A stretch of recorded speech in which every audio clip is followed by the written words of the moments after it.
Okay, welcome everybody to Car Shopping Questions and Answers. We do these live streams to make sure that the people who are engaged have the information they need to pay less for cars than other people are paying. Cars is one of the only kind of industries where people go out and they try to do this alone, and they have people that are literally against them. The car business is not people that are your friends, and I'm saying that as somebody who was in the car business for 14 years. So, I mean, you cannot have somebody who represents your interests as a fiduciary who has a vested interest in you paying more.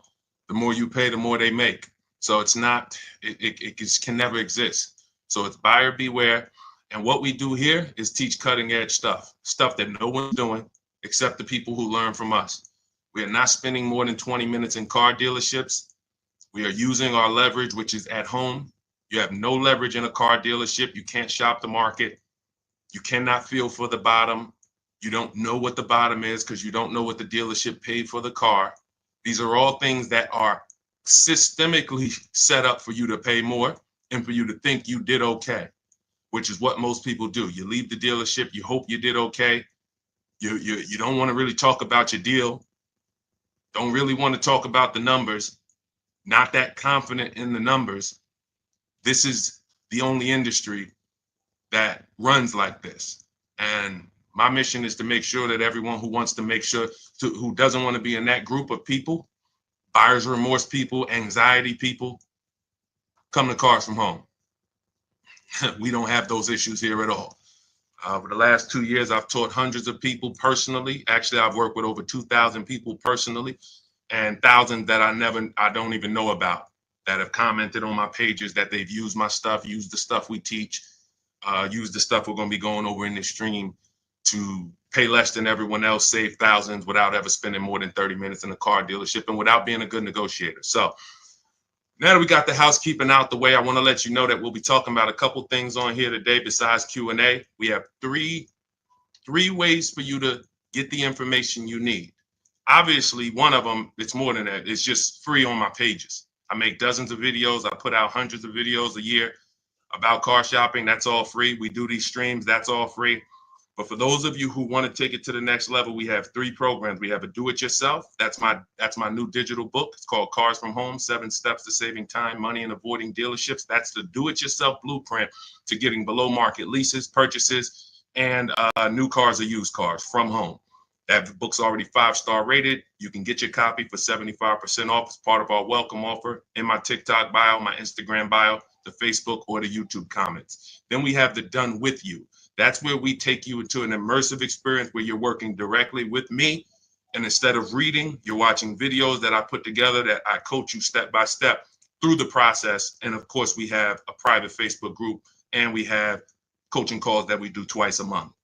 That's also in those links that you will click. Special offer there.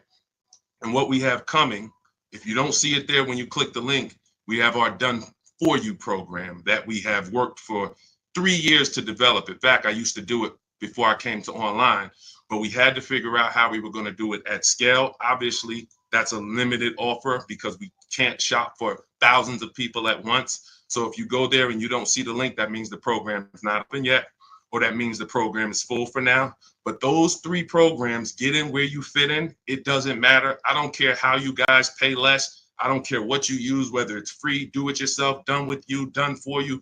I just want to make sure you pay less than everyone else. So that's all here. The housekeeping's done. Now let's get to the good stuff.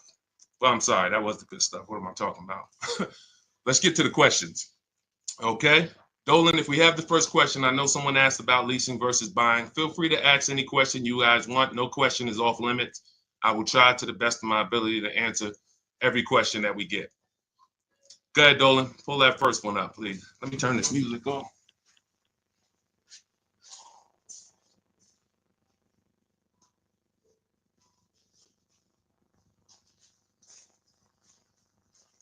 Dolan, you there? Okay, somebody asked the question. Lease or buy? Lease or buy? This has everything to do with how long you're keeping the car. Every time, this step one in our process, before we do anything else, because some of you are like, Deshone, what should I focus on first? Always how long we're going to keep the car, which is how are we going to beat depreciation?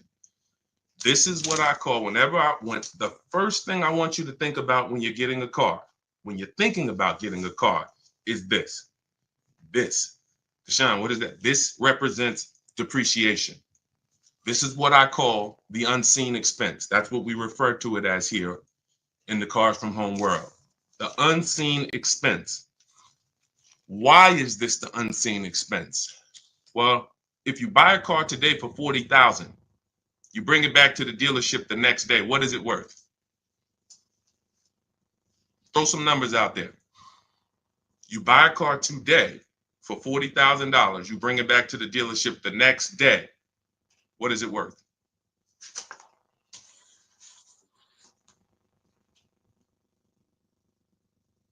Let's go. Where my locked in people at? Thank you. 30K. Okay, Sonya said 30K. Somebody said 34. It's worth less. It's worth less. In a 24-hour period, they say you're going to lose 15% minimum of the value of the car. And that depends on how much you overpaid for it. So if the market value was, a $15,000 discount that you could have got, but you didn't get a $15,000 discount, you paid list price, or you only got a $2,000 discount, then when you come back to replace that car, even 24 hours later, that car is worth $20,000 less. And this is scary, because the reason why we ask that question is because we have people who have saved $20,000 off of brand new vehicles. Kimberly, Sean, some of you know Milligan, she saved $27,000 off her electric Mercedes. Why is that so critical? Because when you save that kind of money off of a new vehicle, then that means that whoever the dealers know this vehicle is what we call soft. When we have a vehicle, and again, remember, you're talking to somebody who worked for car dealers. I want you to get these expressions. When we have a vehicle that's called soft, it's a soft vehicle. That means the market's soft. That means in order to sell them, you need lots of rebates. You need lots of manufacturer incentives, 0% financing, $5,000 rebates, $15,000 rebates. It's a soft car, soft market. That means when you go buy a used one in 3 years, you shouldn't be looking to save 20%, 30%. You should be looking to save 50%. So the softer the market on a new car, the more depreciation that it's taking. That's what that means. It's depreciating fast. The market doesn't really want the car unless it's heavily incentivized.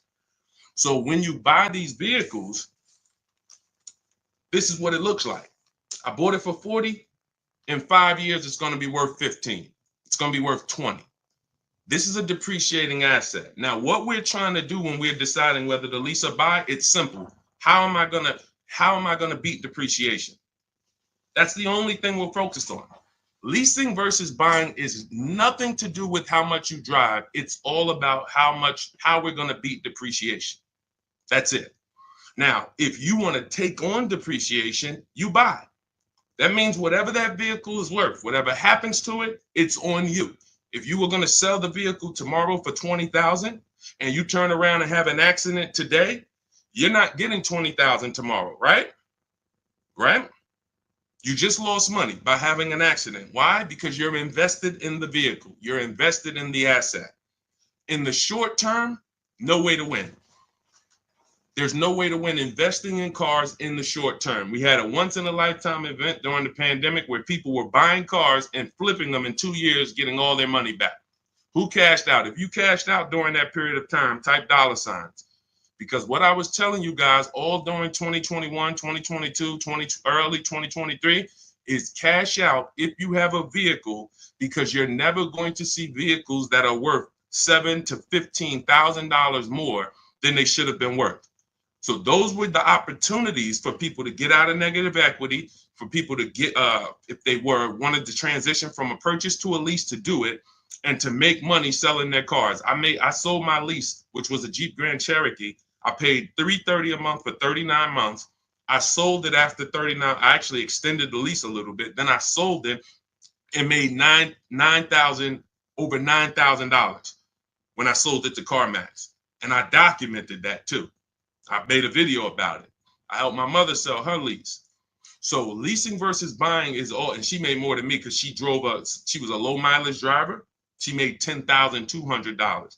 And look, for those of you who are new here, you might be like, Deshone, there's no way. Listen, that ain't just me. Go to my most popular videos on my TikToks and everything. You'll see people commenting, yo, I cashed out. I made $15,000 because of you. I made $8,000 selling my lease because of you. I didn't even know I could sell my lease and I made $14,000. I made $8,000. I made $5,000. This was thousands of people. So what we do here is documented, but it's not for emotion. All we want you to understand is cars should not be emotional. You should be looking at the numbers and saying to yourself, all right, if I get a lease, let's take this lease like right here. Ansley has a $58,000 vehicle that he leased, 2024 QX60 Infiniti. He's paying $554 a month with no money down. That's a $60,000 vehicle that he's paying $554 a month for. There's no purchase that you could do that would be anywhere close to this. I don't care how you slice it. If Ansley walks into an Infiniti dealership to pick up his vehicle that he bought online using the Cars from Home system, he walks in, he's driving off in his new Infiniti, paying $554 a month, and the person right next to him drives off in the exact same Infiniti, but they're paying $1,100 a month. There's no way that you can justify. You can't. How do you say, well, the person who purchased it did a little better? In what way? In what way? We're driving the exact same vehicles. I am driving, and look, this was my life.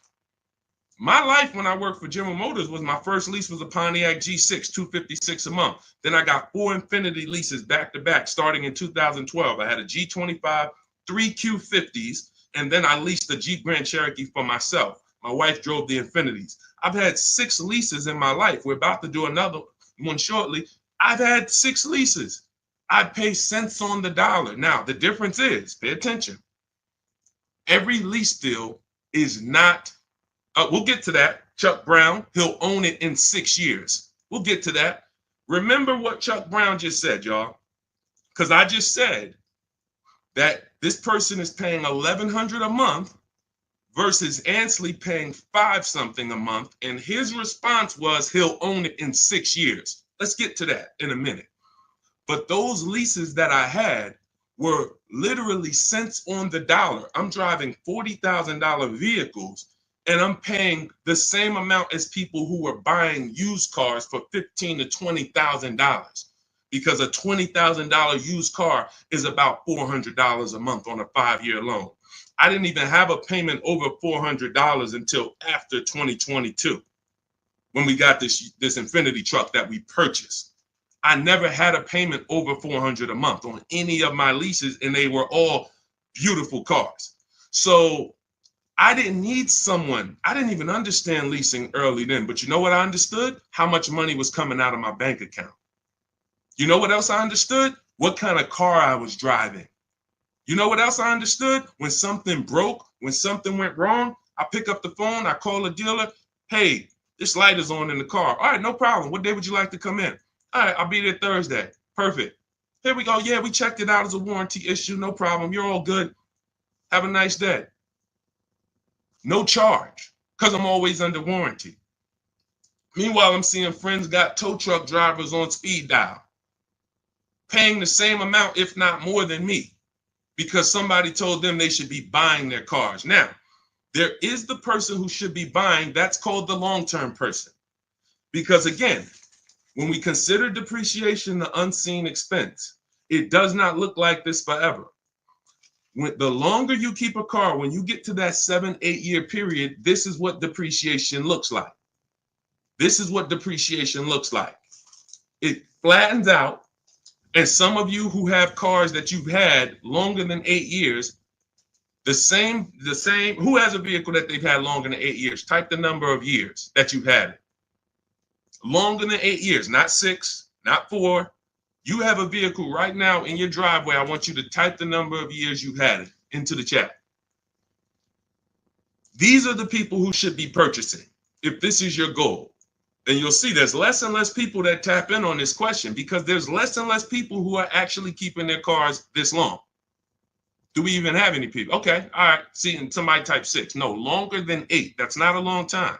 See, follow me. Look, 5. You gotta chill. I asked who has a vehicle outside that they've had longer than 8 years. See, because you think 5 years is a long time. It's not. Why is it? Because you're still in this cycle. Anytime you're still in this cycle of depreciation where you're losing thousands of dollars in value per year, that's not a long time. You haven't kept the asset long enough for the depreciation. Now, let's talk to some of these people. All right, I see you, Dean. 22 years you've had your vehicle. Mimi, 15 years. All right, I see somebody 14 years. I see Chuck Brown, 20 years. Bought it in 02. Gave the car to the kids. Phenomenal. I was gifted a car. That's no payments. That's why. Okay, God bless. Okay, Josu, 11 years. Okay, so here's the difference. Here's the difference. The difference is these people have beat depreciation. They beat depreciation. I just had to tap into Instagram so I can make sure I see their comment. These people, you beat depreciation.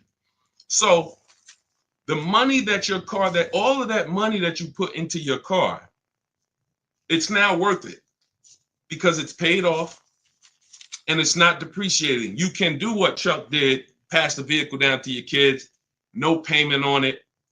These are the things that that this is what I call the reward stage. In my book, I call this the reward stage. Why is it the reward stage? Because you have no benefits of purchasing until you get there. What do you mean, Deshone? There's no benefits of buying cars? Lay them out for me. You're paying more. We're going to show you a lot more people who've gotten off the purchase train because they're not keeping their vehicles 8 years. They're losing in depreciation and they're overpaying on a monthly payment level. They're overpaying by thousands. We're going to show you a lot more of them. But the reward stage is where you get to for paying all of that money. It's expensive to purchase. It's expensive to purchase. I just showed you Ansley, who's driving a $59,000 Infiniti, paying $5 something a month. What was his payment? $554. That same vehicle to purchase would have been $1,100 a month with no money down. We're comparing apples to apples. So don't come to me. See, don't let people come to you and tell you, oh, well, if you put $15,000 down, no, it's no money down. You know why I never talk about money down? One is because we don't shop with money down. Money down is to manage your payment. It has nothing to do with the deal you're getting. And when we compare two deals, no money down, it's an apples to apples comparison. You can't, if I paid $554 a month, no money down to lease a vehicle, and you paid $554 a month to buy the vehicle, but you put $20,000 down, that is a very big difference. Is everyone clear on that? Type clear if you're clear. That two people, because people who purchase very rarely tell you about the money they put down. They often try to forget about it. But I know because I know how the numbers work out. So when we consider that purchasing is expensive, you run out of warranty unless you buy additional warranty. You're going to be out of warranty. You're going to have to take care of the maintenance. Those are things that are way more expensive. So when you have paid off the vehicle and kept it long enough for the depreciation to cool off, it's no longer losing value. You've reached the reward stage. But sadly, that is often where people, instead of keeping the car and saying, yes, I kept my car, I paid it off, I got my title, now let me just enjoy this thing being outside. I'm gonna put a little money to the side every month for maintenance, just in case something breaks, put me $200 a month to the side in an emergency fund. They don't do that. Most people go and they turn around and go buy a whole nother vehicle. Oh, I had this one long enough. All right, it's paid off. Let me go do it again. Throwing money away. One of the downfalls of leasing, you always have a payment. So people who lease, if you're going to lease, you always have a payment. As long as you lease, you have a payment. But what do I get for that? If I got a great lease deal, which is what we get, below market lease deals, I got a brand new car. I'm driving it for cents on the dollar compared to people who purchase. I'm always under warranty. I'm not dealing with maintenance and repairs. Benefits are clear. Now you could overpay for your lease. We had somebody who wrote in, I teach people how to know if they overpaid for your lease, the 1.5% rule. But if you can get the right structure in your mind first, everything else will start to get easier. I cannot show you how to get, I can show you how to get below market purchases, leases, but if you purchased, but you should have leased, you lost. So that's why this is step number one, rule number one in the Cars from Home system. It's called the 8-year rule. Very simple. Deshone, you just explained that, you laid that out, but what's the formula for us really knowing if I should buy or if I should lease? The 8-year rule. Very simple.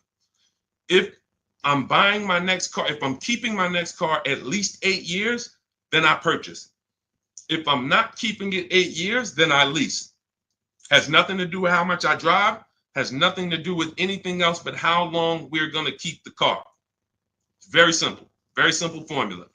Okay, so this is step one in my process in the Cars from Home system. It's 7 steps. Step one is the most important question, the 8-year rule. Step 7 is delivery. So everything in between that is to get you from step 1 to step 7. And for those of you who don't know about the Cars from Home system, that's everything I'm teaching. It's out of my new book, my digital book. It's called Cars from Home, 7 Steps to Saving Time, Money, and Avoiding Dealerships.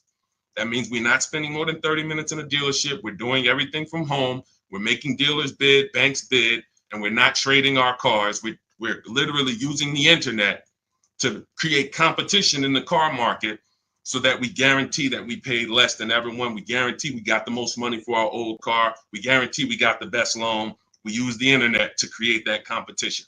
So you can get a copy of my new digital book for 75% off. It's part of my welcome offer in my TikTok bio, my Instagram bio, the YouTube comments, or the Facebook comments. Now, if you want a done with you system where you want to work directly with me, I've worked with over 2,000 people since 2021.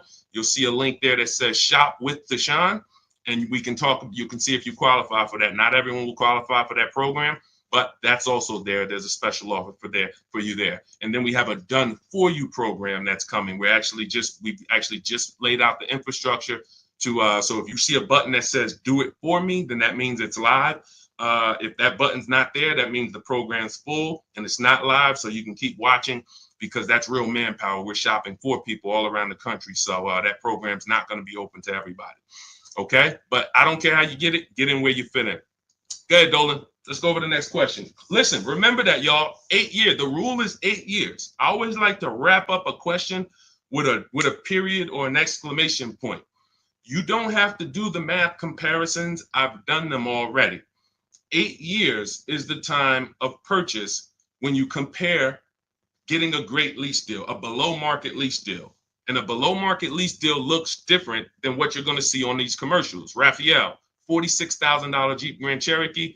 She's paying $549 a month. That's a 1.19% lease. India, 2024 Hyundai Elantra Limited, $12K, $365 a month, no money down. These are below market leases. How did they get them? By sitting at home and letting the market bid for their business while they relax, not going into dealers and trying to negotiate for these deals. Look, Teddy, $73,000 BMW, $856 a month, no money down. Deshone, I see all these commercials. They say we need $5,000 down. That's why we don't care about commercials. Go ahead, Dolan, shoot the next question out. I see you, Al Patterson, clear. I see you, Ron Mills on Instagram, clear. Okay, my credit is 540. I need a car. Oh, wait, don't have a car at all. I can afford $500 to $600 a month. How should I proceed? Two things. If you don't have the credit right now to qualify for the best programs, you need to ask yourself the 8 year. See, nothing changes the 8-year rule. The 8-year rule, how many years are you keeping your next car? Doesn't change. If it's 8 or more, then you should be purchasing. If it's less than 8, then you should be leasing. But Deshone, I don't have the credit to lease. Okay, so we should set ourselves up to lease. That is what we're doing. This next vehicle that you get is either going to set you up to lease or it's going to set you back. See, oftentimes I don't know why my nose is itching. Oftentimes you look at your max budget and you go in and you're telling, first of all, I don't think there's anybody who gets worse deals than people with bad credit. It's almost criminal. I remember when I worked with dealers who would set up, there's two dealers I worked with, and I didn't work with them long term. One was 6 weeks. I was a manager at Hyundai, and one was Lexus, my short time at Lexus. When I worked there, I saw they had entire bad credit sales departments set up, special finance managers that knew how to work with the banks to get people approved, and they would invest tons of money into marketing because each one of those deals was making $8,000 to $10,000 for the dealership. So they invested into marketing to people with bankruptcies, to people with bad credit. And what they would do is they would bring you in and they're going to put a deal together for you. And 9 times out of 10, you're going to overpay for the car and the interest. 9 times out of 10, you're overpaying for the car and the interest. So a car that you should have gotten for $20,000, you're going to pay $24,000 for it because you're desperate and you're not shopping for your car the way you should be shopping, which is independent of the monthly payment. Independent of the monthly payment. The most savvy people know you don't mix monthly payment with the actual price of the car. They're two totally different things. Unfortunately, people have programmed you to go into a dealership and focus on the monthly payment, which has zero to do with the deal. How do I know that? Because let me give you the simple parameters of what a deal is. Multiple companies sell the same product. I bought from the person who sold it to me for the least price. Let me say that again. Multiple companies sell the exact same product. I bought from the one who sold it to me for the lowest price. Give you an example. Let's use an example you're very familiar with. Let's take spaghetti sauce. You can literally go into one supermarket and spaghetti sauce is $4.99. You go into another supermarket and the exact same spaghetti sauce is $6.99. You go into a third supermarket and the exact same spaghetti sauce is on sale for $2.99. And when you get the sale for $2.99, what do you say to yourself? I got a deal. Same thing with cars. You're looking at a Toyota Camry, the exact same product is at another Toyota dealership, they're selling it for a different price. Toyota Camry at another dealership, different price. And we know this because we've been in the market long. I've taught people to do this for years. If you get 5 offers, you're going to see 4 of them are overpriced. Out of 10 dealers on the strip, 10 Toyota dealers on the strip, literally 8 of them are overpriced. You need to know that. Now, I can't prove that to you. You have to prove it to yourself. Listen, when you look at people like the people who I'm showing, look at how many offers they said they got using our system. Look at Teddy. He didn't just walk in and casually get $856 a month. He said, I contacted 25 dealers, which is what we teach to do. In my system, we reach out to 25 dealers if we're shopping for a new car or a lease. He said 4 nearby states. I'm on the Indiana border, just outside of Chicago. I received 10 offers. Now, how did he do this? Using my scripts. I have email scripts that you copy and paste when you're shopping for new cars and leases, and you use the scripts. And it's a numbers game. We connect with 25 dealers online, takes us 20 minutes, then we get 5 offers. That's how we see the market. So now, when you look at shopping, if you don't have the credit to lease, then what you should be doing is saying, okay, if that's my goal, what can I do right now to set me up to lease? I got to make sure the only process because of my credit that I might not be able to bid out is my financing. Because a person with good credit, we bid out our financing to a bunch of banks and credit unions. I I have no idea why is my nose itching. What does your nose itching mean? Got money coming? I'm just gonna claim it as that's what it means. So yeah, so now I need to. All right, so Rosalind, what I'm doing is my mission is to find the car at the lowest price. Whatever car I want, I need to make sure that I find it at the lowest price using the internet. And then what I'm going to do is get my financing separately, because when you don't have good credit, the only thing you should be overpaying for is your financing. And it's not really an overpayment. You're going to get a 20% interest rate, an 18% interest rate, a 22% interest rate, whatever the best is you're going to get, but that's independent of the car. You should not be looking at cars and having the dealer mix the financing together for you so that you don't know, oh man, I don't know whether I got a good price on the car or the interest or anything. And God forbid you trade in a car. Now you gave them 3 transactions, 3 different transactions. I sold you my old car. You got me thinking it's a trade. No, that's a sale. Literally, if you went in and traded your car, they wouldn't, if you didn't have a car you were buying from them, they would write up a bill of sale to purchase your old car. You sold them your old car. But that's an entire transaction. We separate that, because if you trade, you can't get bids. Then you gave them your financing, that's another transaction. And then you bought a car from them, that's a third transaction.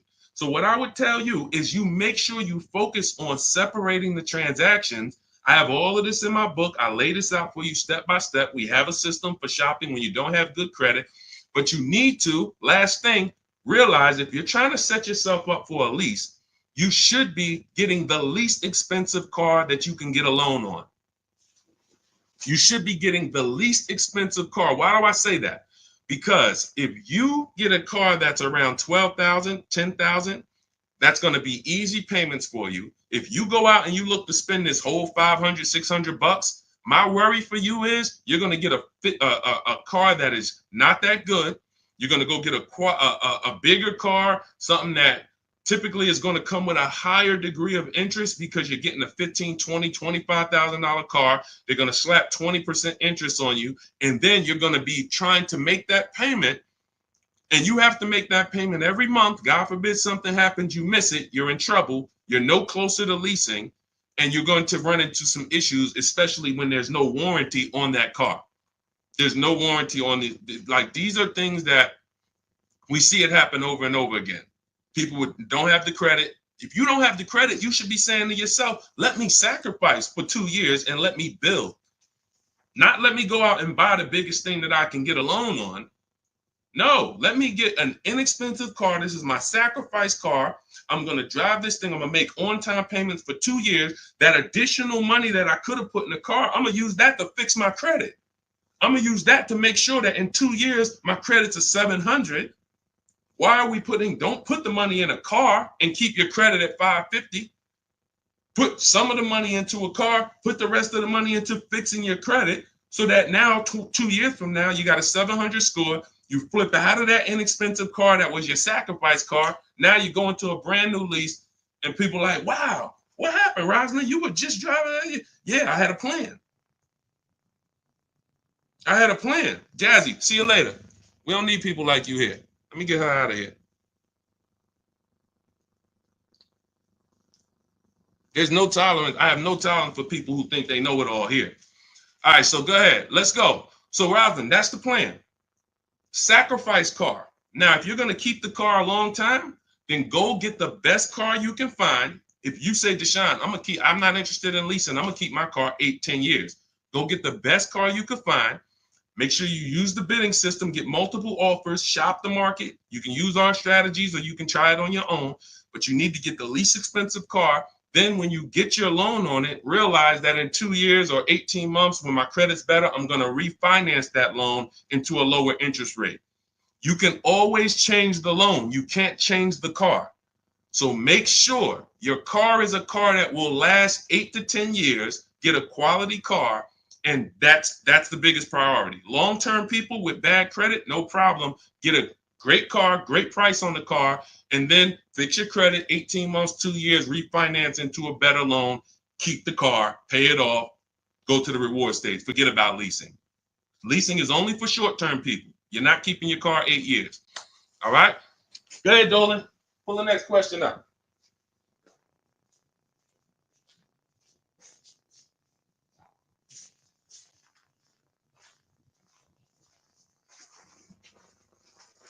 All right. Dolan, let's roll. All right, Peter Rabbit. If you're leasing every 3 years, how do you save on paying the sales tax and registration every 3 years, which adds the total cost versus buying and holding 8 years? No, we just put the sales tax and everything into the payment. As you can see, most of these deals that I've showed and that will continue to show, look, Kia Telluride, 600 down, 600 a month. That's it. Greg leased. He leased a $56,000 Kia EV6 Win, $56,000 vehicle, $527 a month. No money down. Danielle, she leased an Audi A4, A3, where is it? She leased a $44,000 Audi A3, $550 a month. No money down, just the first month payment. And her lease included maintenance and everything. We don't see, you have to tell dealers how to quote you. If you go in the dealership and say, hey, first of all, if you're there, it's an issue because you have no leverage. So you're not going to get a below market price. You're going to just be trying to fill for the bottom. And if you're in what we call an 80% dealer, which is a dealer who's never going to go below a certain number, there's no way you can negotiate all day long. They say, okay, this is my lowest price. It's not the lowest price in the market. It's their lowest price. Because they'd rather say, I'm not going any lower. There's more money there. Absolutely. There's more money. But they're like, we ain't going. I'd rather sell this car to someone else than to take all of this money off for you. That's an 80% dealer. So if you're structuring those leases and telling them, hey, just work me up a lease. Yeah, they're going to put a lease with money down and they're going to put a lease that has, plus tax and all of that. And yeah, we don't do that. When we shop, we tell people how to give us a quote for the lease. And then we 12K, 12,000 per year. We adjust it later.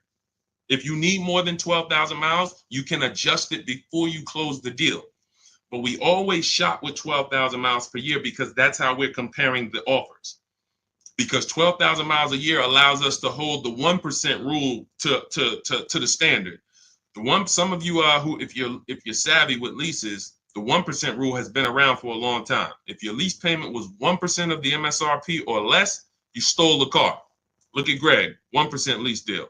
Look at Zafrina, 1% lease deal, $66,000 Jeep Grand Cherokee, $579 a month. Kimberly on her Maserati, look, $86,000 vehicle. No, that's not. That's actually that was her second offer. She ended up not taking that offer. She ended up getting this one. It was a $91,000 Infiniti, $944 a month on a 39-month lease, 1.094. These are 1% leases, 1% lease deals. Incredible value, incredible value. What I mean is I'm driving a very expensive car, new car. I'm paying cents on the dollar compared to purchasing, compared to what purchasers are paying. Anytime you add the payments up of a 1% lease deal, you'll see you pay such a small percentage to drive that car for 3 years. It's incredible. Now we max out at 1.5%. I will not, under any circumstances, recommend a lease where the payment with no money down is above 1.5% of the MSRP, because if you add up all those payments, you'll see you're paying too much for a vehicle that you're giving back. Too much. In Jesus' name. You're paying too much. So, but it's the all-in cost, Peter. That's all it's about. Adding up, what did I pay over 3 years to lease this vehicle? What would I have lost in depreciation if I had purchased it? What would I have paid monthly to purchase it? And especially I don't care if you're writing a check for cash. If you're buying a $40,000 brand new vehicle for cash, the depreciation on that money, the cash on cash return on that money is going to be it's a negative. Because think about it. If you put $40,000 cash into anything, and then you came back 5 years later and said, okay, what's my money worth? What would a $40,000 car be worth in 5 years? Probably 15 grand. Maybe 40,000 brand new. After 5 years, average miles, you're probably 15, 17 grand. No financially savvy person wants that deal. I'm gonna tie up 40 grand of my money. That money could have been in stocks. It could have been in businesses. It could have been working to beat inflation, to make me more money, but it was parked in a car.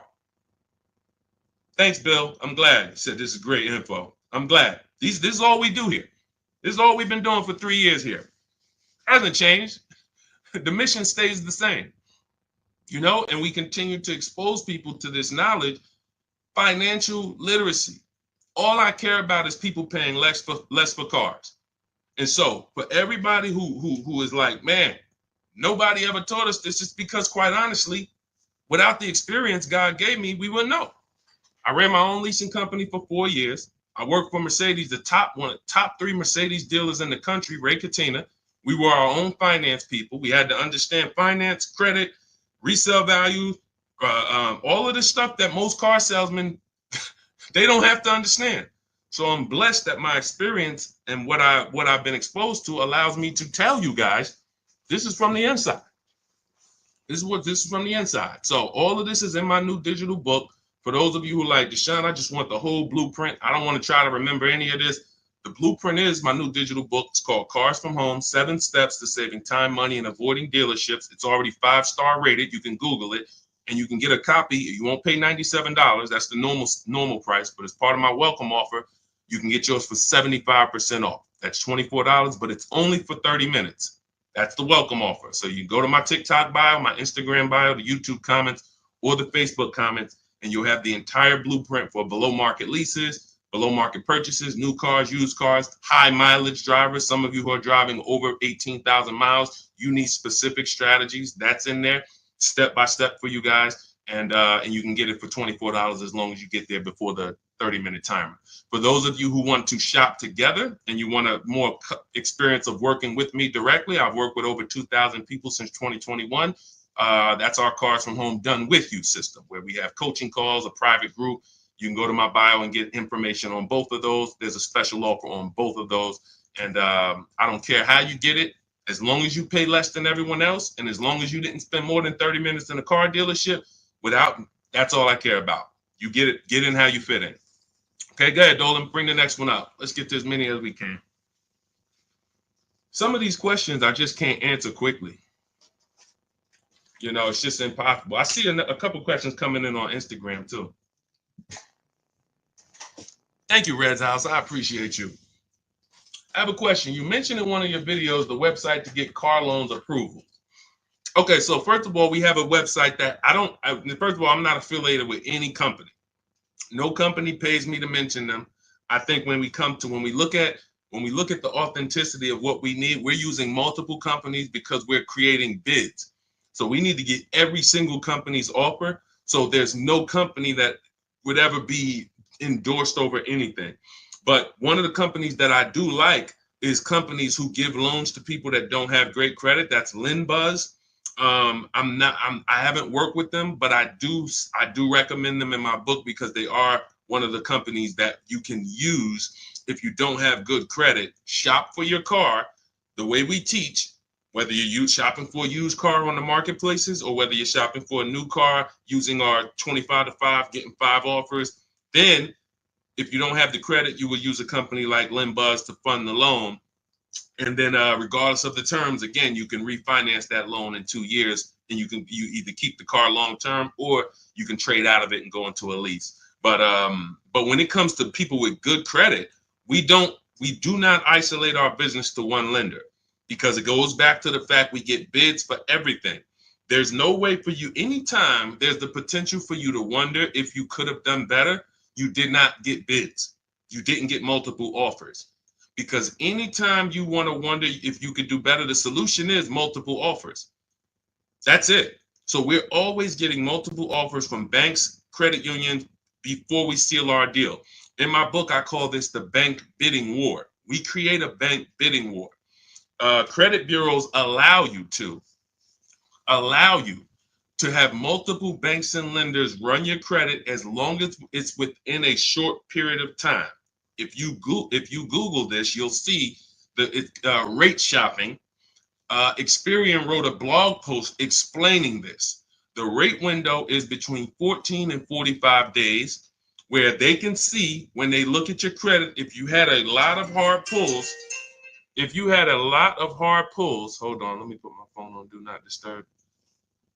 If you had a lot of hard pulls, as long as it was within a certain period of time, it will show it will only affect your credit like one hard pull, because they know you were rate shopping. Now, let me tell you what this isn't. This isn't going to dealers and letting them run your credit. Because many of you who have been taught you can do that, you've seen the effects on your credit spread, on your credit score. What we do is we seal the deal on our car, we lock it up with a deposit, we come home, and then we let the banks and credit unions work and bid for our business. That's it. That's what and then we let the dealers see if they can beat it. See, I want 10, 15, 20 banks competing for our loans. You should too. So as long as you do it according to what the credit bureaus allow, you can sign your loan guaranteeing you got the best loan in the market. That's the beautiful thing about it. Shop according to the way they tell you to shop. And again, this is laid out in my book, The Bank Bidding War. It's laid out in our Shop with Deshone program. We use the bank bidding war so that we guarantee. See, we need to guarantee. Those are the words I like. Those are the words I like. Guarantee. I don't want to wonder. These are words I hate. Wonder, hope, think. I think I did okay. I hope I did okay. Yeah, you wonder, you think we could have got more money for our car? You think I could have got them down $1,000 more? These are all disempowering ways to live and move and do business. We focus on guarantees.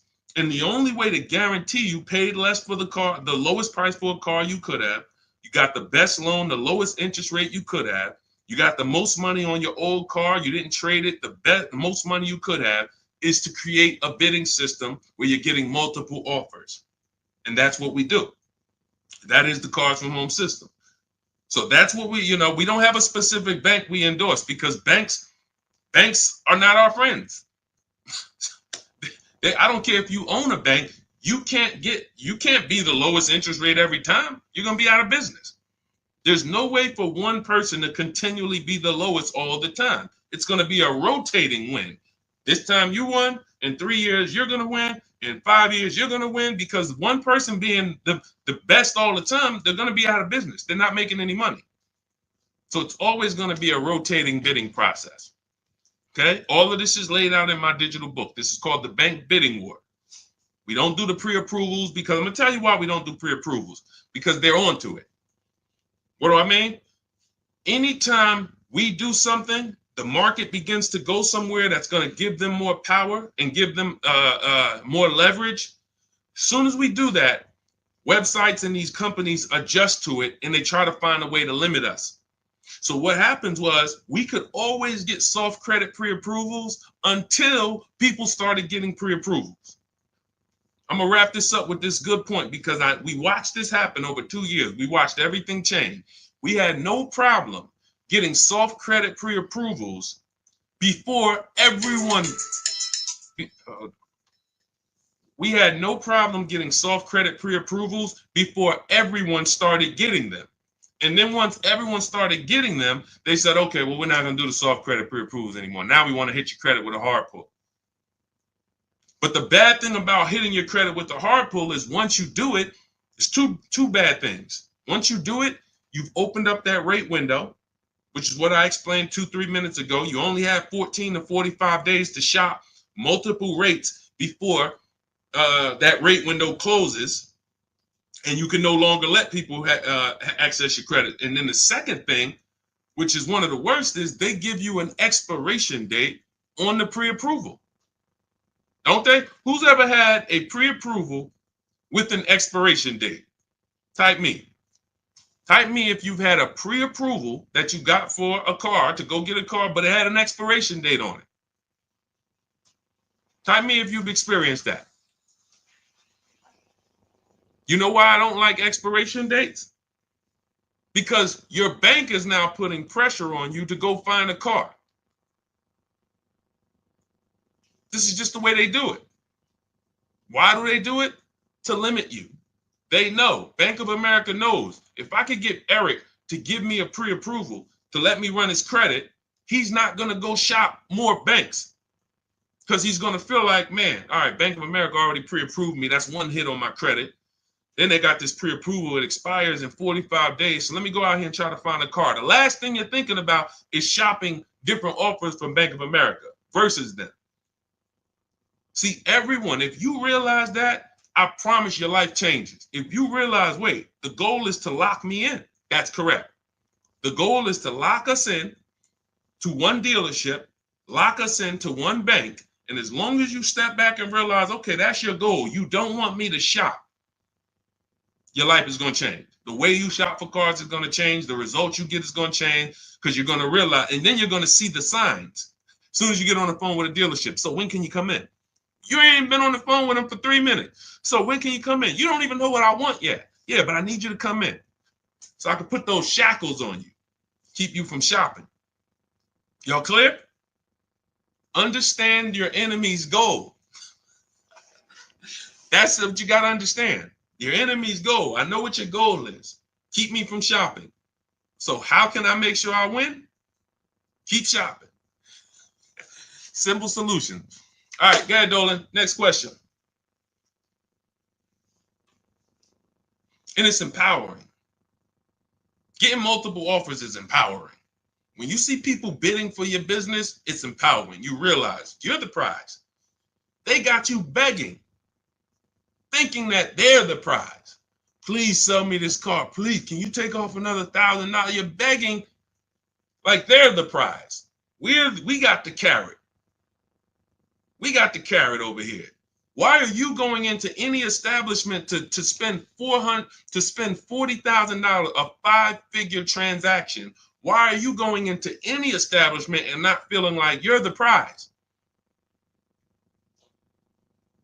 So you step into our world, step into the Cars from Home world, embrace these mindsets, and embrace the sitting at home and getting multiple offers, and you're going to see you are the prize.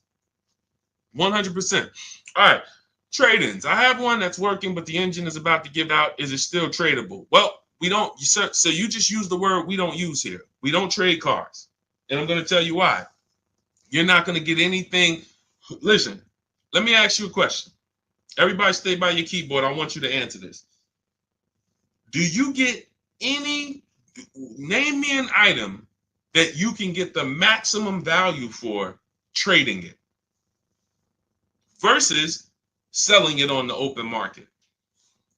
Name me an item that you can get the maximum value for trading it versus putting it on the open market to sell it. The open market is where the buyers are.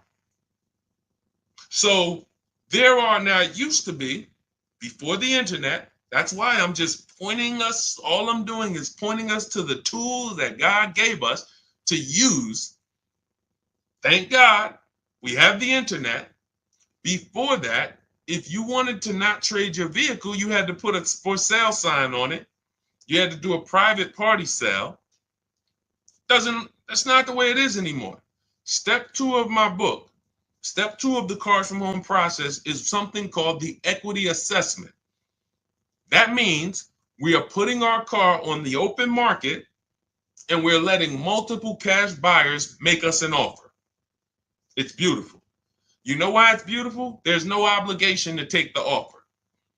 It would be like if you owned a house and you can put your house on the open market to see the most you could get for it, but there was no obligation to sell it.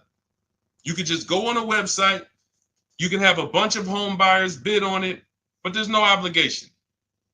That's the way we could do with cars. And that's what we do. So what you should be doing is going to, these are the 6 companies that we currently use that we get offers from. Takes us 20 minutes. CarMax, Carvana, Driveway, Car Gurus, Auto Nation, Kelly's Blue Book Instant Cash Offer.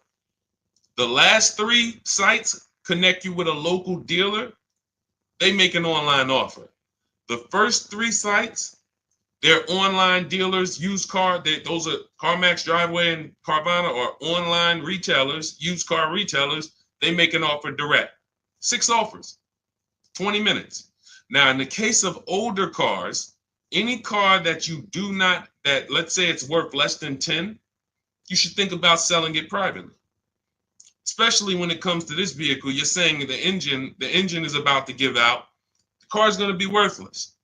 Anytime the engine or transmission goes out, the vehicle's worthless. So what I always say is, if you can get a pre-owned, a salvaged engine, an engine from a salvage yard, a junk yard, that's why, hey, if you don't have a local mechanic, you need one yesterday. Everybody who's keeping their cars, I just had, my local mechanic is worth his weight in gold. Because if you're still going to the dealership to repair these cars, dealerships are charging you at least double in many cases, because they have to pay for these facilities. They have to pay for you drive by a dealership at night, you see all the lights on. They don't care about the electric bill. God, y'all got all the lights on, it's midnight. Yeah, that's why we got to charge these prices for service. So we always have a local mechanic, but what I'm doing if I'm you is I'm seeing, can I get me a pre-owned, a rebuilt engine so that the car drives, and then I'm putting it on the local market. Instead of getting $500 for the car, I could put an engine in the car for $2,000 with my local mechanic, and then I could sell the car for $5,000. That's a good investment. You invest $2,000 to make $3,000 profit, or you could just sell it as is for $500. It's up to you. There's no right or wrong here. These are the options. It's just good to know the options, because that car is not worth anything with an engine that's about to go out. It's not worth anything to a dealer. You're not going to want to sell it privately, because a person who's coming to look at it privately is going to, your conscience is not going to let you sell it to them, and that's for good reason. Engine's about to go. So, pick the best option for you. But again, we don't trade in cars. Only one person has to trade in their cars, and that's those of you who have a lot of negative equity. And that's why I want you to get out of this negative equity and stay out of it. Start leasing your cars. But some of you have negative equity every transaction. Every transaction. Every time you get a car, you got $5,000, $8,000 negative equity. That's not normal. That's not supposed to happen. You don't understand leasing, and you're going to keep buying your vehicles, coming to replace them before the loan's paid off, and just rolling negative equity into each car. You're burying yourself. It's like a snowball that just keeps getting bigger. You're paying thousands of dollars more than you could be paying in your monthly payments, and it's just a horrible way to move. So I get out of negative equity, transfer out of it, and what you should be transferring into is a lease. It's very, very simple. That's the prescription for negative equity. That's the prescription. Start leasing. Stop buying your vehicles. You are not a purchaser, but you continue to purchase. Okay, go ahead, Dolan. All of this is in my new digital book for those of you who want the entire blueprint. If you're like, Deshone, give me the whole blueprint. It's a do-it-yourself mastery guide to car shopping getting below market price deals. You can Google the book. It's a digital book. It's called Cars from Home, 7 Steps to Saving Time, Money, and Avoiding Dealerships. And it's 5-star rated. You can get a copy as part of my welcome offer for 75% off. The book is normally $97.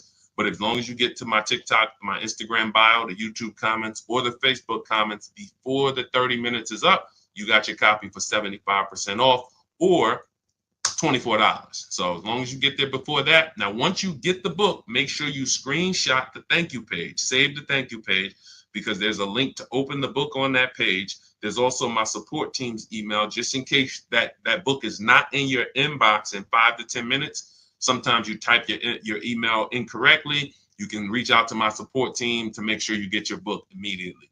Okay, but it'll be in your inbox. In 3 to 4 minutes, you'll have the entire do-it-yourself blueprint. For those of you who want to shop together with me in a more of an immersive way, instead of reading, you want step-by-step videos, then you can go to those same links and you can hit the Shop with Deshone link, and you'll activate the special offer for those. And we have a done-for-you program coming. So our goal was always to have do-it-yourself, done with you, and done for you. But the done for you has taken the most time for us to build the infrastructure for, because this is actual people on my team and we're shopping for you. So if you don't see a link there when you go there, that means the program is closed right now, because every time it fills up, we're going to close it out so we can make sure that we are, effectively shopping for clients all around the country. So 3 programs, get in where you fit in, do it yourself, done with you, done for you. Either way, get the information so that, when you look at your car deal, you've assessed the entire market. When you get a lease, a purchase, a used car, you should know everything that's within 100 miles. Everything. All the dealerships that had the car, all the offers, that's a market report. That's what we do. That's what we teach you to do, to see the market. So that way you can pick the below market deal. You're going to see tons of people overpaying, tons of people getting average deals, and then we pick the lowest one. That's the power of shopping the market. Go ahead, Dolan. Okay, so how do you go about leasing the car through the company you work for? All you're doing is changing whose name it's going in. It's not a big process change. If you are working for a company and it's your company, then you would shop normally. And then when it comes time to sign the paperwork, instead of you putting it in your personal name, doing a personal credit report or a personal credit application, you would be putting it into the company's name, and you would be doing a business credit application where the company goes first and then you go on as the personal guarantor. It's very simple. The shopping process, the selection process, the leasing versus buying process should not change at all, unless you're running a rental company. Those are the only people that I don't say. If you're running a company where your goal is to put as much mileage on the car as possible, and you don't know how much miles you're going to put, you might put 40, you might put 30, you might put 45. You don't know. If you had a good year, you'll put 50,000 miles on it. Those are the people you should not be leasing. You should be structuring your loan to the time you want to replace the vehicle. So, example, if I'm buying vehicles for my rental fleet, I'm asking myself, when am I going to replace these vehicles? And if I say, okay, let's figure 4 years, every 4 years, I'm going to turn the inventory, then you need to have no more than a 4-year loan. Because if you have less than a 4-year, if you have a 5 or 6 year loan, or God forbid, longer than 6, we never recommend that, you're going to have negative equity. And what you're doing is you're pushing your losses to the back. So what you're doing is you're saying, okay, instead of a 600 payment, 600 a month payment, I want a 425 payment. Now you're making your profit on a monthly basis, but the problem is this: when you get to the point where you're ready to replace your vehicles, you're going to still owe 10 grand on your car, 12 grand on your car, but your car is going to be worthless because you're a super high mileage driver. So your car is going to be worth $2,000, $3,000, but your loan is still going to be 12, 15 grand. It happens all the time. When Uber started, I remember being in a dealership and Uber drivers coming in with 200-something thousand miles on their car, and you ask them how much they owe, and they still owe 15 grand, or they still owe 12 grand. You're pushing your losses to the back. You want a little more monthly profit, but you're going to lose on the back end. Take a little less profit per month, get a shorter loan, so that when you go in to replace your cars and your inventory, it's paid off. You're already writing it off anyway. So it's no point in you pushing these losses to the back. That extra $175 per month you're going to pay, you're writing it off anyway. So you're not even paying the full $175. And when you go to replace your car, instead of negative equity, you got a car you could sell on the market for probably 5 grand, 7 grand, and get something for it, even though it has 200 and something thousand miles on it, or 300,000. Very big difference. This is business sense. Okay, Dolan. Shout out to everybody who's hitting the like button, and shout out to the sharers. I appreciate it. Jeremy, I see you. What's going on? Good to see you, Eric. I'm glad, man. I see you. Thank you so much. I appreciate you. Thanks for everybody who's checking in. Let's go. Go ahead, Dolan.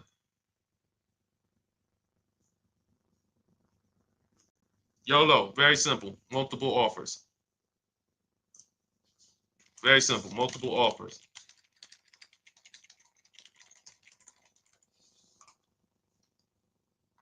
Oh, wonderful, Fierce, fabulous. Use it. Use it. Go ahead, Dolan. You can pull the next question up. Just use it. That's all I care about. Write me. Make sure you send me your deals. After you get your deals, send me your email. I love to see you guys when you guys send me your deals because we bring them into the show. 20 years, bought no two, gave the. Okay, perfect. Oh, I think that was somebody who was just commenting on, when I asked them about keeping, how long they keep their cars. What's the best way to shop for a used car? Let's see. Best way to shop for a used car, we use the marketplaces. We don't go with, see, I have two strategies in my book. Two strategies. One is for shopping for new cars and leases. One is for shopping for used cars. Very big difference. New cars and leases, we're using something called the 25 to 5. We're going to connect with 25 dealers to get 5 offers, minimum. Very simple. You're using email scripts. Very simple. With pre-owned cars, I see you, Bill. Thank you. Just ordered your book. Enjoy it. Enjoy it. Use it. That's all I care about. Use it. You're empowered now. No more than 30 minutes in car dealerships. You're wonderful. Wonderful. I love to see everybody who's getting your book use it. Okay? Use it like a blueprint. If the book doesn't say do it, don't do it. If you just hold yourself accountable to the steps, you're just fine. I see you. All right. So when back to the used car strategy, we're using the marketplaces because every used car, we need to see the market. You can't see the market going to new car dealers and asking them, hey, show me what used cars you got. No, the market is online. When we're shopping for used cars, it's like we're shopping on Amazon. We're looking at the marketplaces, we're looking at the sellers, and then we're seeing the first thing we're going to do is we're going to assess the market. We're going to put in our and listen, this is just really not the first thing because we do a budgeting in my book. I have a calculator that you use. It budgets out all your goals. It tells you exactly what you can spend, and it gives you multiple goals that are below your max goal. Because the problem with shopping with your max, every time you shop with your max, you go over it. You go in, you're saying, hey, I want to spend 500. I want to spend no more than 500. You end up spending 575, right? That's why we never shop with the max in mind. We cannot shop with our max. So I have a calculator called the Perfect Budget Calculator. You're going to put in your comfortable down payment, comfortable monthly payment. You're going to put in what state you live in. It's going to factor in all the tax, and it's going to tell you this is where you could be. It's going to give you multiple goals, a 5-year goal, a 6-year goal, no money down, with money down. It's going to lay them out for you. Then once we get the market, now we're putting in our criteria in all the marketplaces. And what we're doing now is assessing the low side of the market to the high side. What is the low side of the market? 18,000. Okay, we need to know that. Now, most times the low side of the market is going to be where you have the crap. It's going to be bad title. It's going to be accidents. It's going to be salvage title, frame damage. That's okay, because we need to know where that low side of the market is so that when we have a vehicle pop up close to that price, we know this is where the low side is. So once we open those marketplaces, we create accounts on every one so that we get notified of new vehicles that hit the market. Oftentimes with a pre-owned car, we're not getting it the first day or the first week because we don't know the market. We need to open it up. We need to look at where the low side is, turn on alerts so that when the new inventory hits, we're the first to see it. Most people, when new inventory hits, they're not going to be able to know if it's a good deal because they don't know the market. So a new car hits, a new used car hits the market. They don't know it's a good deal because they don't even know the market. We're going to be notified new inventory. Oh, perfect. This is 18.5. Let me see. Bad Carfax. No problem. Oh, this one's 19,000. It's on the low side of the market. Hey, you look at it. Oh, good Carfax. Good service records. Service records are non-negotiable. I will not ever encourage a person to buy a used car without incredible service records. It's one of the biggest indicators on whether the car was taken care of or not. Great service records, non-negotiable. I will not, it's a non-negotiable. Deshone, what if they change the oil themselves? If I can't see service records over the life of this car, I'm never buying it. All it takes is a couple years to not have good on-time service, and it will and it can hurt the life cycle of the car. So we're looking at title, we're looking at service records, we're looking at accident reports, and we're narrowing it down. Now, the last thing we're going to do is two things. We're going to verify on these marketplaces. Once we narrow these down to our top choices, I'm here to let you know, and some of you have experienced this. Who's had a vehicle that they saw on a used car, they saw it online for one price, and when they get to the dealership switches the price? Who's had that happen? Thanks, 40. I see it. Thanks, J Dib. Who's had that happen? You saw a car, they're asking $18,000. You get to the dealership, it's either they change the price or they say, okay, yeah, it's $18,000 plus you got a prep fee, you got a service fee, you got the marketing fee. All right, so you go from $18,000, total is going to be $26,000. Whoa, what? How we go from 18 to 26? Easy. This was the strategy all along. That's why when we narrow it down to our top searches online, we're always verifying what are the fees before we go to the dealership. It's extremely important we verify the fees before we go to the dealership. Because if you go to a dealership that has fake fees and you didn't verify them, not only did you waste your time, you actually lost the vehicle potentially. You lost the vehicle that didn't have the fees that you should have bought, because by the time you come back from that waste of time, that other vehicle has sold. So you lost 2 times. That's why a simple step, verifying fees, this is in our process before we ever go to a dealership to see a used car. And then we're going to get the new price. We're going to find out what the new price is, because oftentimes you guys they make you think, when they say this is a good used car deal, they make you think that in some way is a good deal. How can we know it's not? Let me tell you this, and you're probably like, Deshone, it seems like pretty much the whole car business is smoke and mirrors. But yes, you're getting it. If you're saying to yourself, man, it seems like everything in the car business is against us. Yes, you are getting it. Because these things have been set up to make billions of dollars in profit and keep people in business for many years. And it works. The worst thing that you can do is change anything. Best thing you can do for a car dealership, just keep doing what you've been doing. Keep going in, trying to negotiate, thinking that's going to help you. These things been around for years. But the way to step out of this system is to totally step out. Because you can see once you step out of this, you're going to see how this whole thing has been working. Swallowing people up, trapping them. That's what it's about. But you're unlearning that. So we have to get the price of a used car, what it was when it was new. You cannot buy a used car without getting the price when it was new. I'm going to tell you why.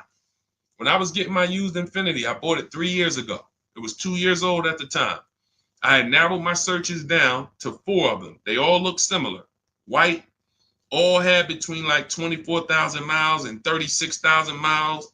And they were all from like 30,000 and change to 32,000, 31,000 and change. They were all like between $1,800 apart. So I narrowed it down. They all look similar. Most times, without the step that I'm breaking down for you, which is in our process, I would have picked the wrong vehicle. Because once I got the new window stickers, we get this from the Carfax. I have a link in my book that I recommend, Carfax. You can get it for free, but it's also, you got it. Not every brand works with Carfax to put their window stickers there. Some do, but not every brand. So we got the Carfax. We got, there's a link that somebody wrote a blog post, and they had a couple links. I snatched it from Car Edge. And then if necessary, we pay for it. Well, I'll pay $5 to find out what the new vehicle price was of all the top choices. You got to understand, this is just like a home inspection. You don't go into a house and say, all right, everything is going to be, no, you're going to pay 400, 600, 800 for a home inspection. These are little costs that protect you. Start getting used to it. So I'll pay $5 and I'll get the new price. But here's the point. Those 4 white Infinities that I had narrowed it down to, once I got the new price, I found out one of them was $46,000, brand new. One of them was $48,000, one was $52,000, and the one we ended up getting was $54,000. That changed everything. This is how much getting the new price changed everything. See, I'm looking at the 4. Watch this. I'm looking at the 4, and they look similar to me. Man, similar miles, similar price range. They're only about $1,600 apart. Then I get the window sticker and I see, 46 new, 48, 52, 54. Now they're major difference. Now they're nowhere close. So I snatched the one that was 54. It ended up being a 42% discount off the new one. And that's what we do. We take the new prices. I have a calculator called the True Value Calculator. You put in the new price, put the window sticker price. It tells you this vehicle is giving you a 40% discount off of when it was new. This one's a 32% discount. This one's a 45% discount. Now you can see, okay, these car prices aren't as close as I was led to believe. These are the things that lead to empowerment. These are the things. Shopping for cars the way you shop for small houses. That's what we do. You stop shopping for cars like TVs. Start shopping for them like small houses. So all of this is in my new digital book, Cars from Home, 7 Steps to Saving Time, Money, and Avoiding Dealerships. You can get a copy of it. It's normally $97. It's a digital book. If you Google it, you'll see it's 5-star rated. You can get a copy for 75% off as part of my welcome offer. In my TikTok bio, my Instagram bio, the Facebook comments, or the YouTube comments, and you'll have it in your inbox in 5 minutes. You'll have everything we teach, everything I teach from these streams, everything in my free vid. And listen, once you get anything from me that is a blueprint, you can stop watching videos, because videos for me is my warnings. It's too tough for you to piece together, because I'm talking to used car people, I'm talking to lease people, I'm talking to high mileage drivers, I'm talking to people with bad credit in some videos. So you trying to piece it together, it's going to be tough. You can do it. Some people have done it. But I'm saying, once you have my book, or once you're in my done with you programs, or you don't have to worry about that no more, because you have the information in a step-by-step way. Where the videos of you piecing it together is going to be difficult, but you can stop watching those after you have any of my step-by-step blueprints. Okay, all right, we've been on for an hour and 20 minutes. All right, let's go to a couple more. Go ahead, Dolan. Pull the next one up. Let's see what we got. Can I sell my Mercedes lease to CarMax? You need to call them and you need to ask them, do they have a third-party restriction? So what you're going to do is you're going to get those 6 offers. And if they have a third-party restriction, we do not buy the car and resell it, because a third-party restriction does not mean you can't sell your lease. It limits who you can sell to. So instead of you being able to sell to any dealership, whether it's a used car dealer, whether it's CarMax or Driveway or Carvana or Mercedes, they limit who you can sell it to. You can only sell it to a Mercedes-Benz dealership. That's okay. We're going to get bids, multiple offers. So I have a script in my book and in my program where I teach you how to call a used car manager. We're going to get at least 5 offers from used car managers to see who's going to buy the car. But the first thing to do is see if you even have equity. There's no point in going through that. And equity, some people think equity, back in 2021, 2, 3, equity was almost a guarantee. Because every vehicle was worth $7,000 to $12,000 more than it would normally be worth. So almost everybody from 2021 to from really end of whenever, let's call it end of 2021, end of 2020, as soon as limited inventory became a thing, car values went up. And, the equity and leases, was there based on resale value. Equity is a bonus, though. People should not be going into a lease looking for equity at the end. You're going into a lease to drive vehicles for cents on the dollar. That's what you're going into a lease to do. To drive vehicles, look, like Rosalie, a $60,000 Infiniti QX60 that she's paying $592 a month for, no money down, below the 1% mark, all via emails. That's what you lease for, to drive wonderful brand new vehicles for cents on the dollar. Equity is a bonus. Equity is a nice surprise. Wow, didn't count on this. Equity is for the people who you're a super low mileage driver, 5,000 miles a year, 7,000, but the minimum lease that you could get was 10,000, and so you might have a higher resale value because you're barely driving the vehicle, and you can now snatch some of that equity out when you sell the vehicle at the end. Equity is not a guarantee. So the first thing you want to do is find out what is the vehicle worth on the open market. CarMax, Driveway, Carvana, Kelly's Blue Book, Instant Cash Offer, AutoNation, and Car Gurus. Get those 6 offers. If those offers are significantly above your payoff, 3, 4, 5,000 above your payoff, then you ask the leasing company, do you have a third-party restriction? And if you don't have a third-party restriction, you can sell directly to them. If you have a third-party restriction, then we're going to get bids from a used car dealership, from a dealership that makes the same brand. And I have a script for how we talk to the used car managers. We never talk numbers with salespeople. We are never, if you're ever talking numbers with a salesperson verbally, you're ever getting offers from a salesperson verbally by phone or in person, you did not use our system. It's very clear. We do not negotiate with salespeople in person. We don't talk to salespeople about numbers. We're either dealing with managers or we're dealing online. That is what we do. So whether you have a third-party restriction or not, if you have equity, we get the equity. If there's no third-party restriction, you sell to the highest bidder. If it's third-party restriction, you sell to the highest dealership that makes you the highest offer. Just got to know what to do no matter what. And that's what we do here. We have a step. We know everything. I'm going to say we know 99%. And whatever that 1% is that we don't know, when my people bring it to me in our Facebook group, if it's something I never saw before, then I know who to call to get the answers. I remember when the third-party restrictions first started hitting. I had never seen them before. I knew who to call to get the answers. And once I got the answers, we updated what we teach, and we kept it moving. Because unfortunately, when third-party restrictions came out, a bunch of people started just buying their leases and reselling them, paying taxes and fees to purchase. So they're like, hey, all right, I got $5,000 of equity. Now they buy it, resell it. By the time the title comes, they done got the value of their car went down a little bit. Plus they paid $3,000 in taxes and then another motor vehicle fees and documentation fee.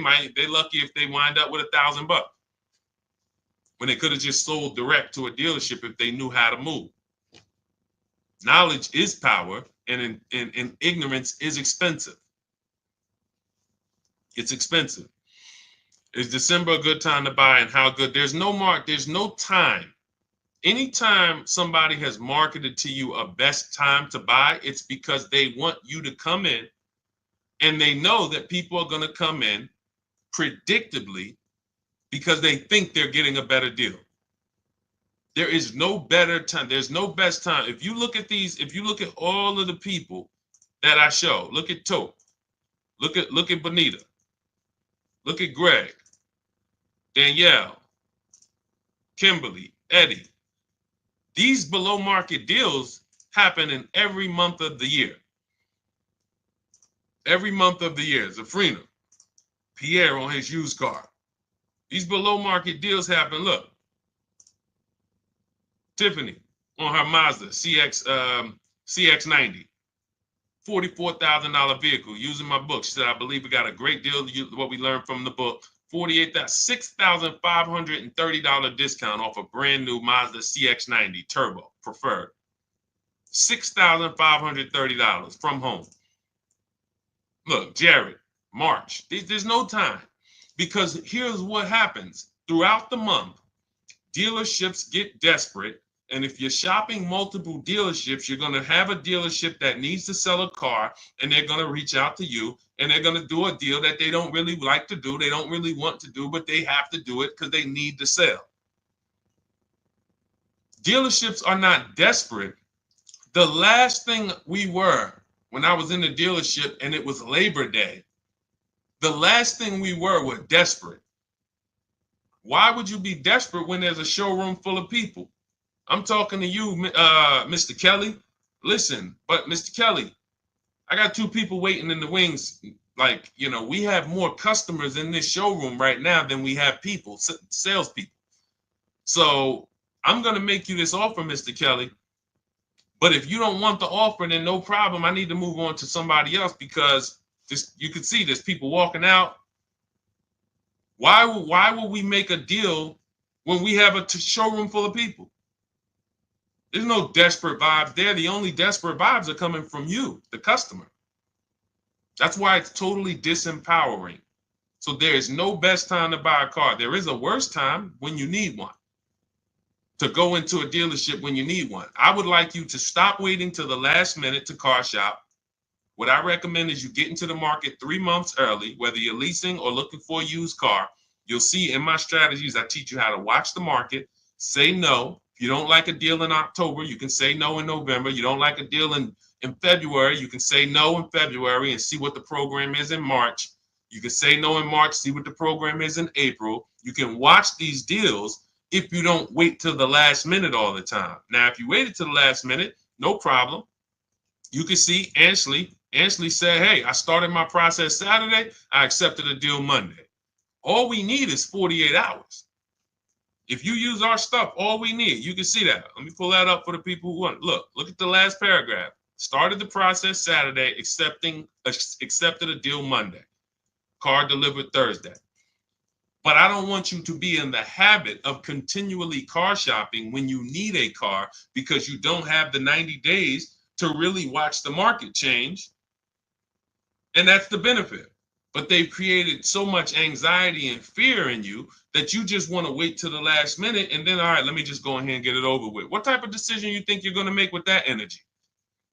All right, man, we waited long enough. The lease is up this Saturday. Let me just go in here. Now you go in saying stuff that gets you a worse deal. Like what? My lease is up Saturday. Okay. Cha-ching. Man, hey, man, listen, I was putting this off to the last minute. Now I waited to the last minute. I got to make a decision. Cha-ching. Thank you for telling me that. You tell these people that, you don't realize it means more money for them. And then they use that against you when you're, oh man, I really want to think about it. Wait, but Mr. Kelly, didn't you say the lease is up Saturday? Yeah, I mean, how long you thinking you want to sit on this? Because God forbid this vehicle gets sold that you wanted. Now you come in, I don't even have anything to offer you, and your lease is up Saturday. Now they're using what you said against you because you're in a hurry. So what's the solution? Don't even be there. We are in a dealership to test drive. We're in a dealership to look at our options, to see how big the vehicle is. Like literally, we're in a dealership to shop. I have an entire step that I call shopping, not buying. We don't mix them. Step 4 in our process is shopping. That's deciding what we want. We don't mix that with buying. Some of you go in, you're shopping, you're looking around. Next thing you know, you're driving a car home. You're not getting a below market deal doing that because you don't even know what the market is. If I don't know all the prices within 100 miles of here, I'm not buying. And the only way we can do that is from home. That's why our entire system, the entire mindset is called Cars from Home. You have all the power at home, all the comfort at home, the resources to talk to multiple dealers right at home. You lose it all when you go into dealerships. Okay? So all of this is in my new digital book. It's called Cars from Home, 7 Steps to Saving Time, Money, and Avoiding Dealerships. It's normally $97. You can get a copy for 75% off as part of my welcome offer. So if you get there, but it's only for 30 minutes. Only for 30 minutes. After that, the price goes back up to $97. And at $97, it's worth every penny. You can look at it on Google. You can see the reviews. It's going to be one of the most financially valuable books you've ever owned. That's a guarantee. But if you get there before 30 minutes, you get your copy for $24 instead of $97. So it's even sweeter. But you get to my TikTok bio, my YouTube, my Instagram bio, the comments, the Facebook comments, or the YouTube comments. There's a special link there for you to activate that. And also for those of you who want to shop together, I've been shopping with people all around the country since 2021. We have our Cars from Home Done With You program. And that's where we, instead of you reading, we go into an immersive learning experience with step-by-step videos. We have a private Facebook group, and we have coaching calls twice a month that we do together. So that has been, when you start seeing all of these people that I share, some of them wrote in because they have my book. Some of them are in our Facebook group, but everyone's using the same system. And then lastly, we have our Done For You program launching. It may not be there when you click the link because the program could either be closed or it's only a limited number of people that we can take in. And those last two programs you do need to qualify for. So I don't care how you get it. And I'm going to continue to say that. We make a bunch of free videos. We do a bunch of streams. We don't hold back on anything. No one could ever say, Deshone, man, you put all the good stuff in the book. No, all the good stuff is everywhere. It's just how you want it. That's why it takes me long to answer these questions.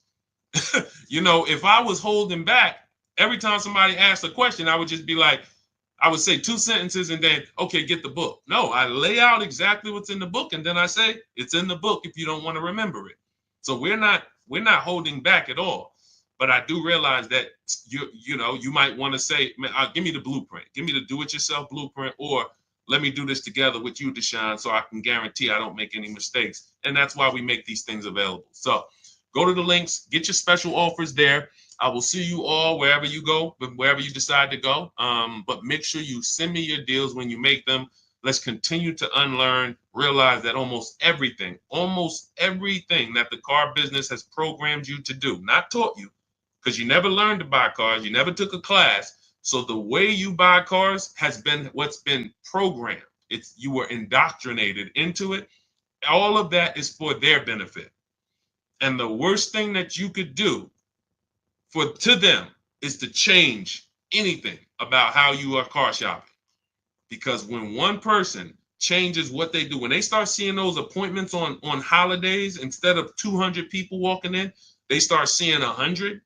And then they start seeing, instead of 100 people who contact them on the internet, they start seeing 200. And then instead of the 100 coming in, now they only have 25 people coming in on a holiday, and they have 300 people contacting them online. That's when they'll know everything has changed. People have moved to online totally, and we have to get ourselves together or we're going to be out of business. So we got a while before that happens, but one person at a time, we are helping get out of that programming so that they can come home and get below market deals. That's our mission. All right, God bless you all. Thanks for tapping in. Always a good time. I'll see y'all on the next stream. God bless you.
Great to see everybody checking in for car shopping questions and answers. If you never met me, I'm your host. I'm known as Deshone the Auto Advisor. And my mission is to make sure that you know how to pay less than everyone else for cars. So if you are car shopping, or you will be soon, I want you to type a 1. You're in the right place. And you can start to type your questions in, Not only do I answer as many questions as I can in about an hour, I'll also be sharing some information that I just think you need to know. One of the biggest things that you need to know right now is to sell your electric vehicles. And I've been on a mission to let people know that from the get-go. These are great vehicles to buy. These are absolutely great opportunities to buy, to lease rather, but buying them is dangerous. If you just look at what the electric car market is, a very soft market.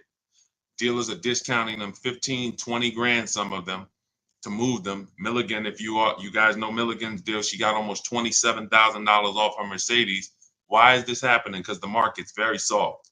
It's very soft on these cars. So the best thing you could do is to not buy them and to lease them, but also to understand that if you own one right now, you should be looking to get it. You should be looking to sell it, because those are going to, depending on who becomes president, and at the time you might be watching this, if Donald Trump's president, then he's already said there's going to be no electric car mandate. So that means that the demand for electric cars, making them, is going to go down, because they didn't want to make the cars. When I was with Mercedes-Benz, some of you know I've spent 5 years with Mercedes-Benz. They did not want to make electric cars until they were made to make them. Until they were made to make them, they had just spent their time making better engines. Who remembers the V8 engine? Rest in peace.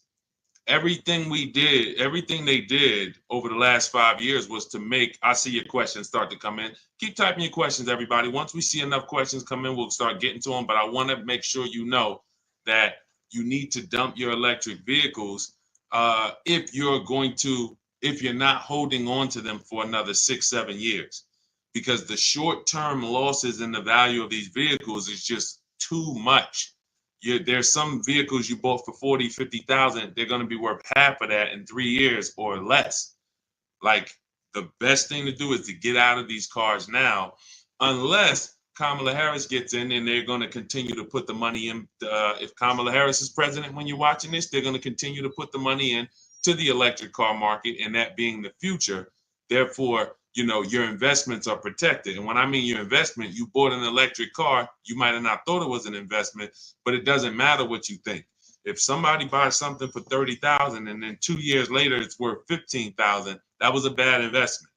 So I'm talking to you as when it comes to these cars, I speak to you as investments, so you understand they're not going to make you money, but they certainly can take a lot of your money if you don't know what you're doing. What's going on, Seymour? Rena Money, good to see you. Shine Box, good to see you. So as we get more questions, we'll get them in. Let's get to all the ones we got. What do you recommend after filing a Chapter 7 bankruptcy? I still have my vehicle. Has it been absorbed into the bankruptcy?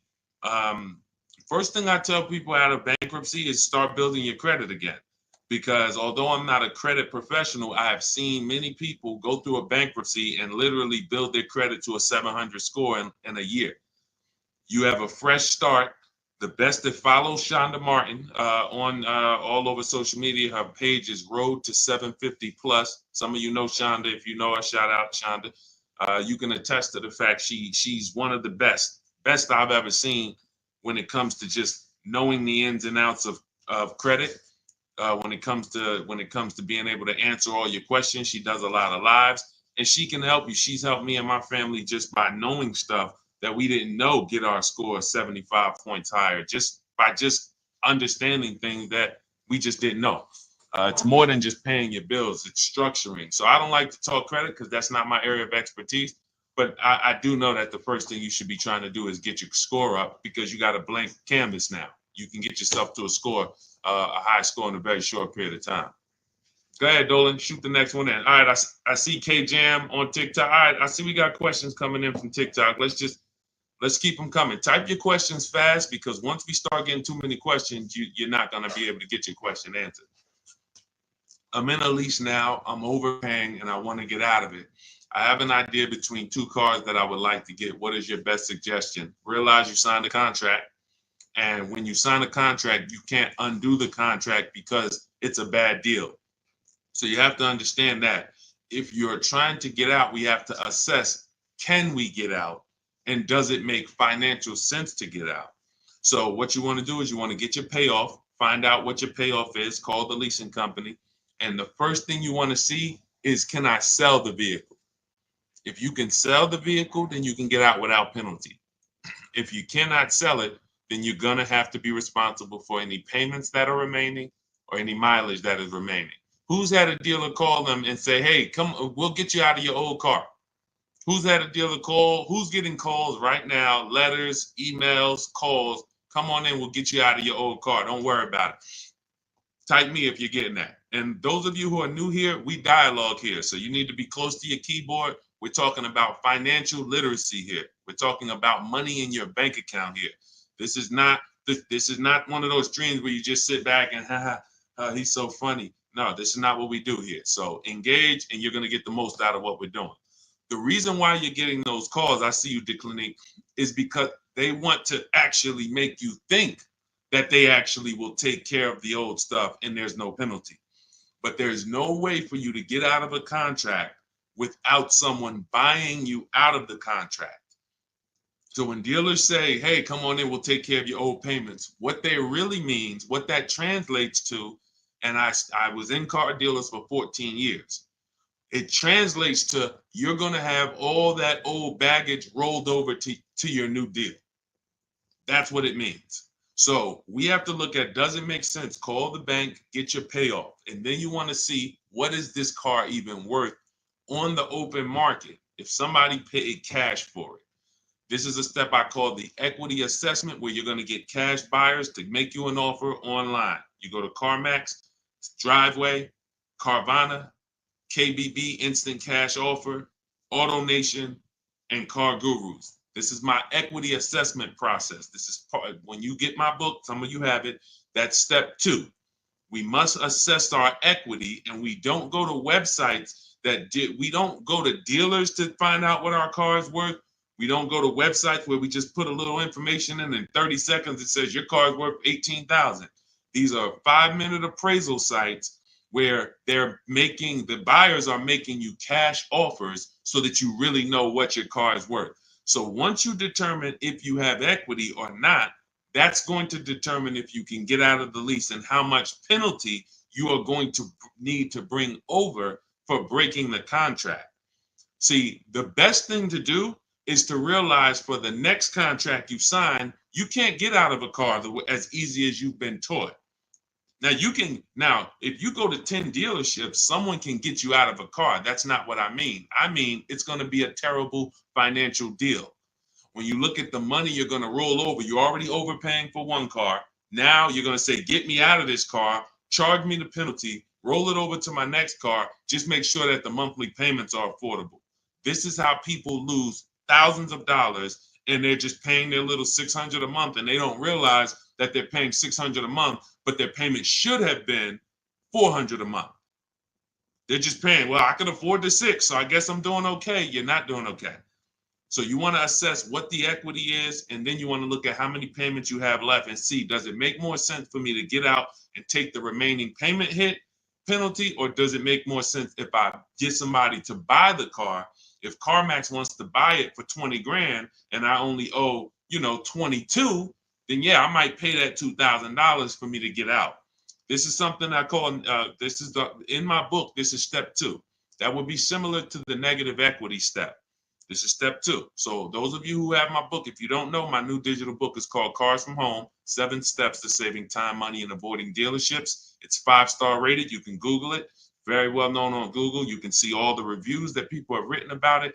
And it's normally $97, but as part of my welcome offer to you, you can get a copy for 75% off, but it's only for 30 minutes. So if you get to my TikTok bio, my Instagram bio, the YouTube comments, or the Facebook comments in 30 minutes, you get a copy for $24, and it'll be in your inbox in 5 minutes. You'll have all this stuff. So let's go. Keep typing your questions. Again, get your questions in early, because once we start getting too many questions, it's harder for you to get your questions answered.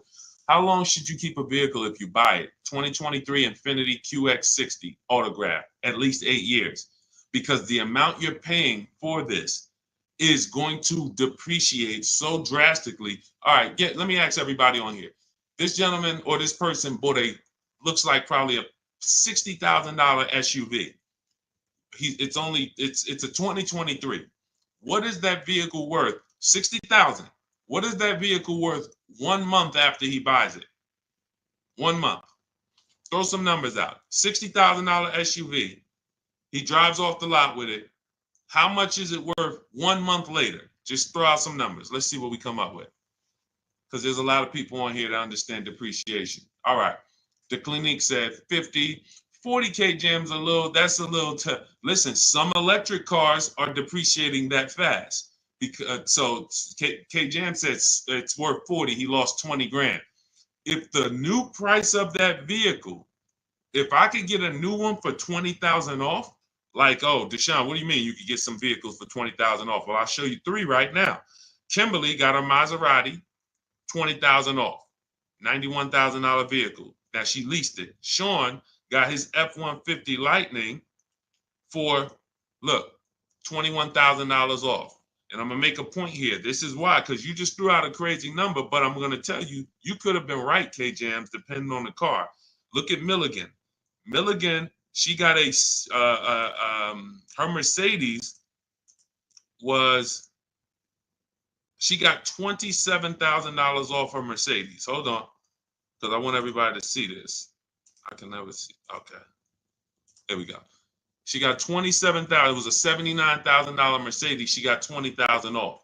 So if this vehicle that you bought, this Infiniti QX60, was supposed to be a huge discount, but you didn't know that and you overpaid for it, you don't get to make more money when you go to replace it. See, your used vehicle, 1, 2, 3 years old, what is really dictating the value of that vehicle more than anything? It's what the new ones are selling for. That's what's dictating your 1, 2, 3-year-old value. So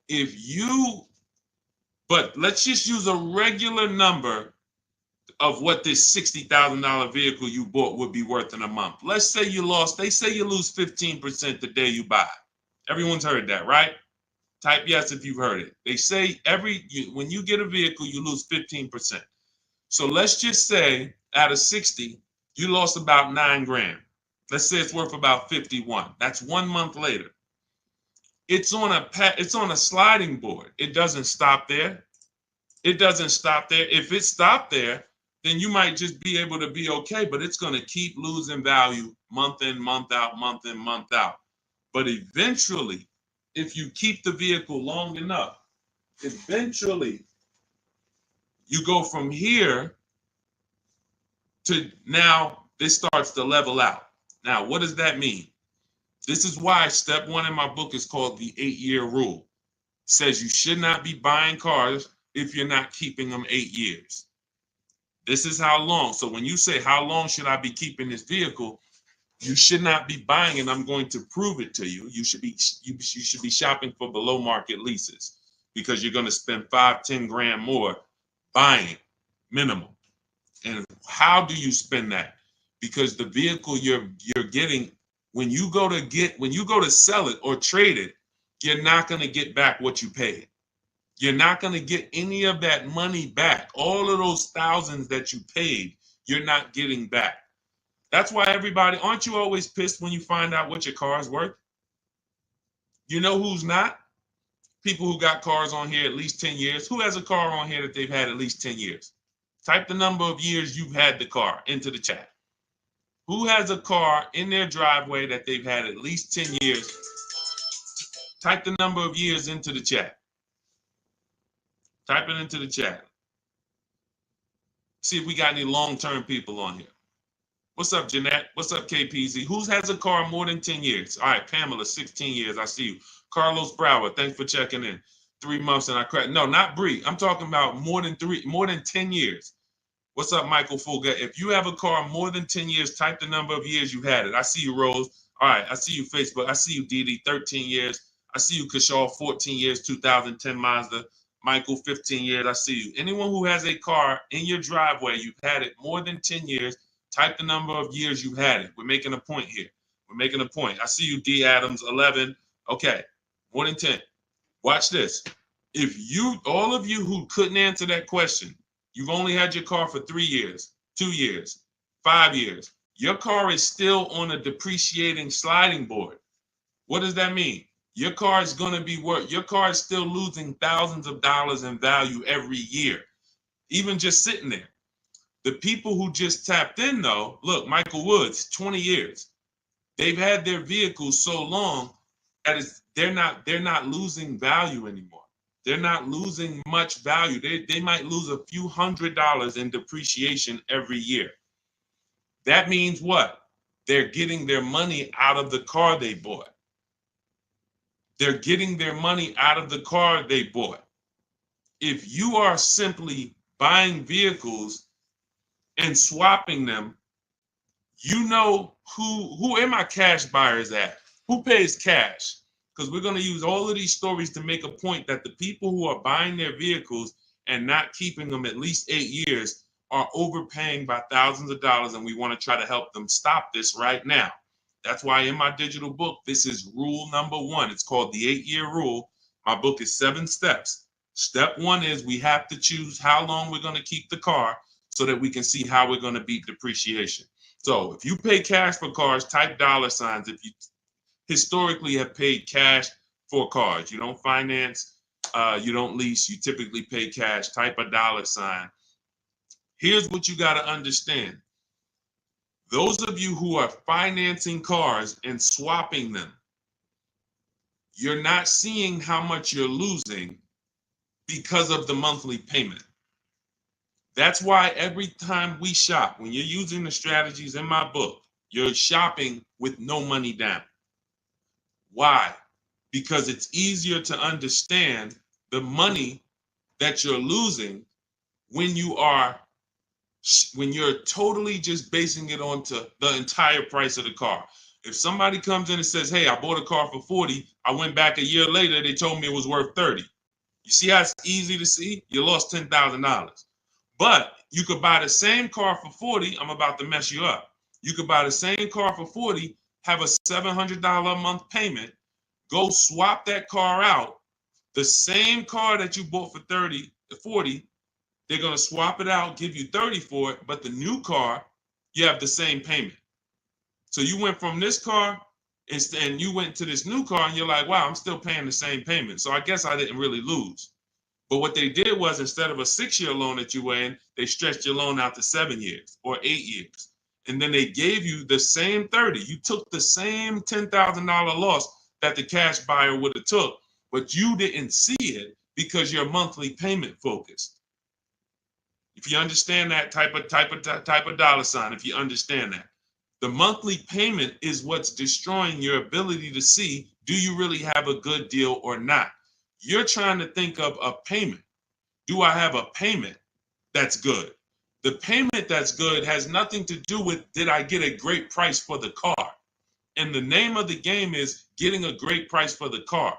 If I go in right now to a Bentley dealer and they gave me 50% off, liquidation sale, they're going out of business. Yeah, I know I'm getting a brand new Bentley for half off. Obviously, it's an incredible deal. The payment's going to be $3,000 a month. Has nothing to do with whether it's a deal or not. You see what I'm saying? Affordability has nothing to do with if it's a deal. Affordability is personal. Can you afford that payment? That's a personal thing. The deal is, I found a dealer who took off so much money off this car, he blew everyone else away. That's a deal. Okay, so we got to separate these things. So to answer your question of how long should you keep a vehicle if you buy it, at least 8 years, because you're going to put two. Let me give you one more example to show you two people who got the same vehicle you just asked about, and they used to buy, but they don't buy, they leased it. And this is going to show you the dramatic difference between the money people who buy these cars are paying and the money who people get below market leases are paying. Ansley, he got the same vehicle. It's a 2024 Infiniti QX60 Lux, $58,000 vehicle. That's how I knew how much these vehicles cost. Look, how much should this vehicle be per month if he was buying it? All of you who know, every $5,000 is about $100 per month. So Let's round this to about 60,000 with taxes. Let's round this to, it's a $58,000 vehicle. Every $5,000 is about $100 per month. How much should this vehicle be? We got anybody good with math? $1,200 a month. $1,200 a month. Now, let's say instead of a 5-year loan, because people say, oh, well, Deshone, you know, you go with the short loans. I'll go with a little longer. What about 6 years? Okay, 6-year loan. $1,100 a month. You can type the numbers in. I've done this thousands of times, so I know where these numbers are. 6-year loan, $60,000 vehicle, $1,100 a month. Now, let's just say, Deshone, but what about if he got a big discount? Because you're not assuming, what if I'm a good negotiator. Okay, let's say he took $10,000 off, $10,000 off. I'm going to play the game here just to show you there's no way for you to win this game. Those of you who are not leasing cars, but you're not keeping them, you are not keeping them 8 years, you're spending 5 to 10 grand more, especially for new cars, than you could be spending.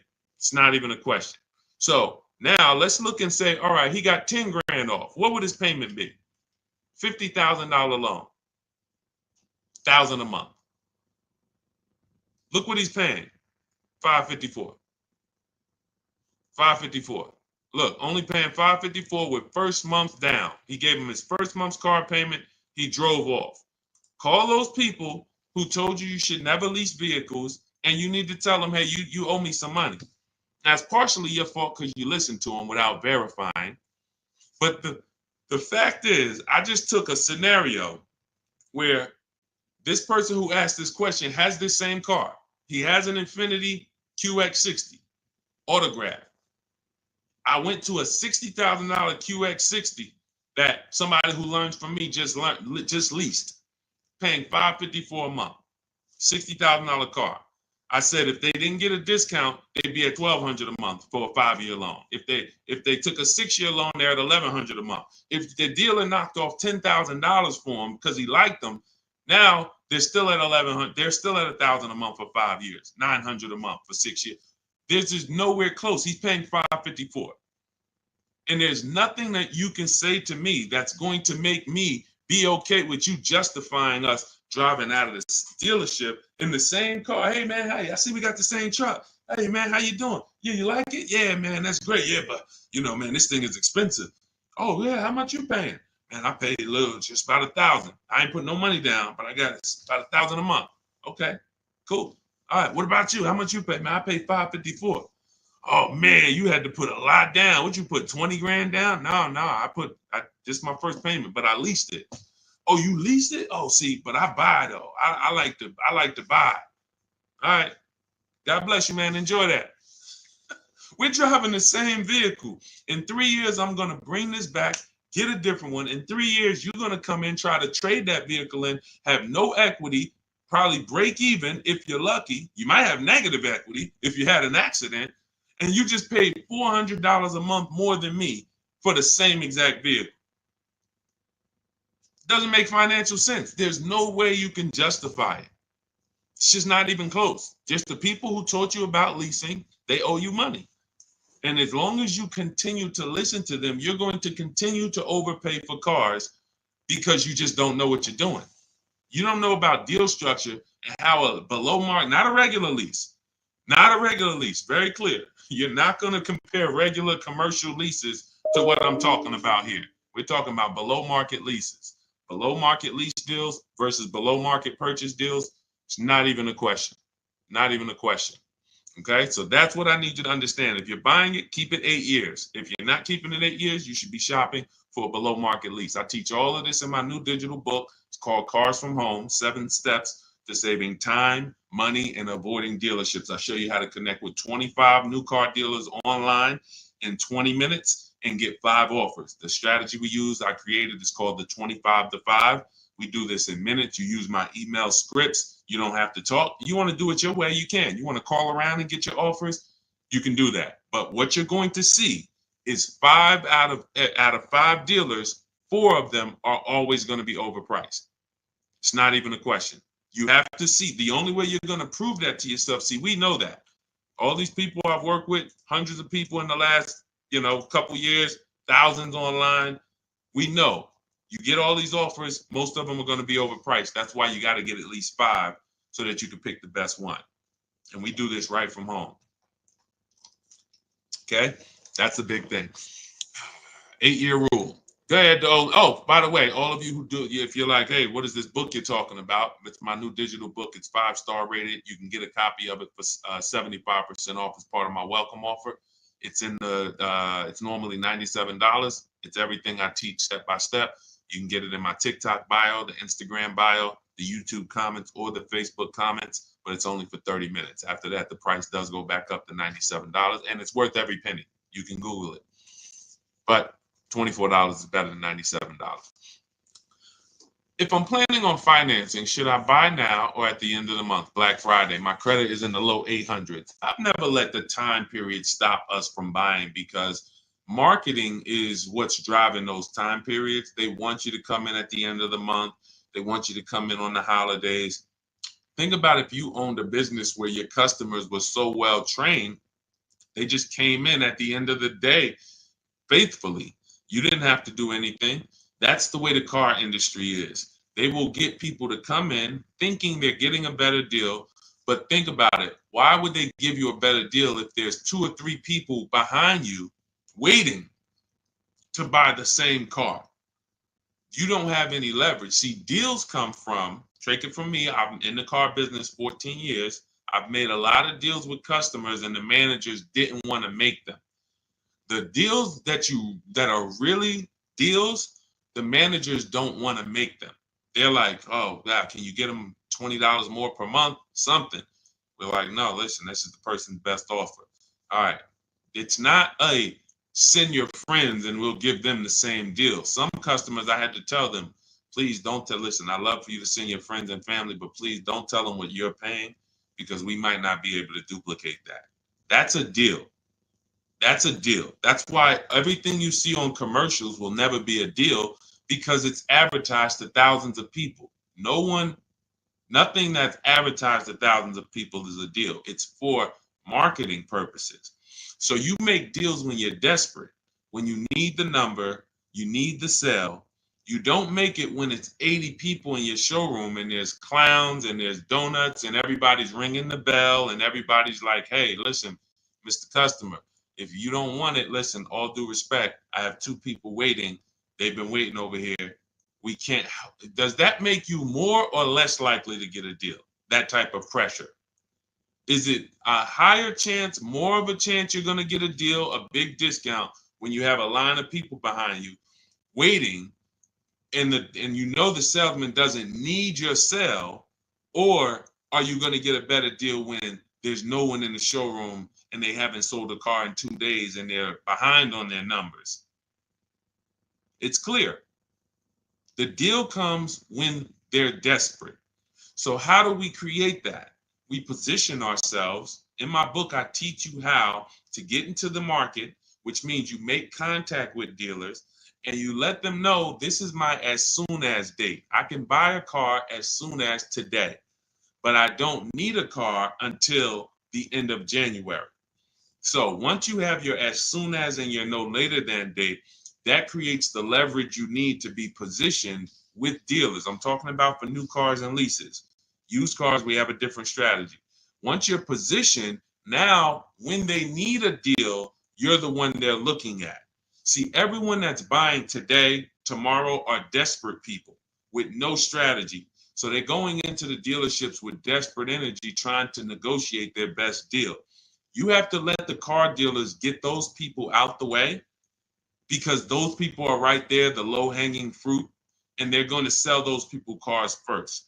But then in 2-3 days, a week, they're going to look around and see they haven't sold a car today and see that they have to go, okay, man, I'm behind on our numbers. We're behind on our numbers. We don't actually hit our numbers at the end of the month, every month, like they make you think.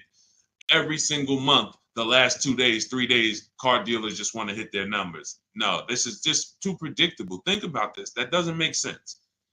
Because it's no way you just casually every single month need a couple more deals at the end. Some people hit their numbers 3 days before the month ends. Some people hit their numbers and blast through them. And some people can see we're already short. We're supposed to sell 250 new cars and we're only at 75 and it's the 10th of the month. We're behind. That's how you are tracking your numbers. You're not looking at the end of the month saying, oh, come on in. But you know that you're going to get a rush of people who've been programmed to come into the car dealerships the last week of the month thinking they're in some way getting a better deal. So what you do is you get positioned. You have those 2 dates. Every single dealer you connect with, you're letting them know the 2 dates so that when they're looking around on the 8th of the month or the 12th of the month and they need a deal, your deal is the one they call. Hey, listen, is that guy still in the market? I know we couldn't get to his number last week. Call. Hey, can you see if we can make a deal with him now? That means you're positioned. They're prepared to do something desperate. That's how we like to get positioned. I show you how to do this in my new digital book. It's called Cars from Home, 7 Steps to Saving Time, Money, and Avoiding Dealerships. So you want to learn everything I teach in a step-by-step way of how we do this from home, how the people who listen to me get these, pay less than everyone, and how do we guarantee we pay less than everyone? It's because we know what you're paying. We know what these dealers are offering you. So we know we paid less because we see the entire market. So you can get a copy for 75% off. That's my welcome offer to you. It's normally $97. But if you go to my TikTok bio, my Instagram bio, click those links, or click the link in my YouTube or Facebook comments, you can activate your 75% off. But it's only for 30 minutes. After that, the price is $97. And it's worth every penny. You can Google it. It's a 5-star rated book. You'll see all the people who read it, reviewed it, used it, and hopefully you can come over to the new side, start car shopping the new way, and get out of this old way that you've been programmed to buy cars.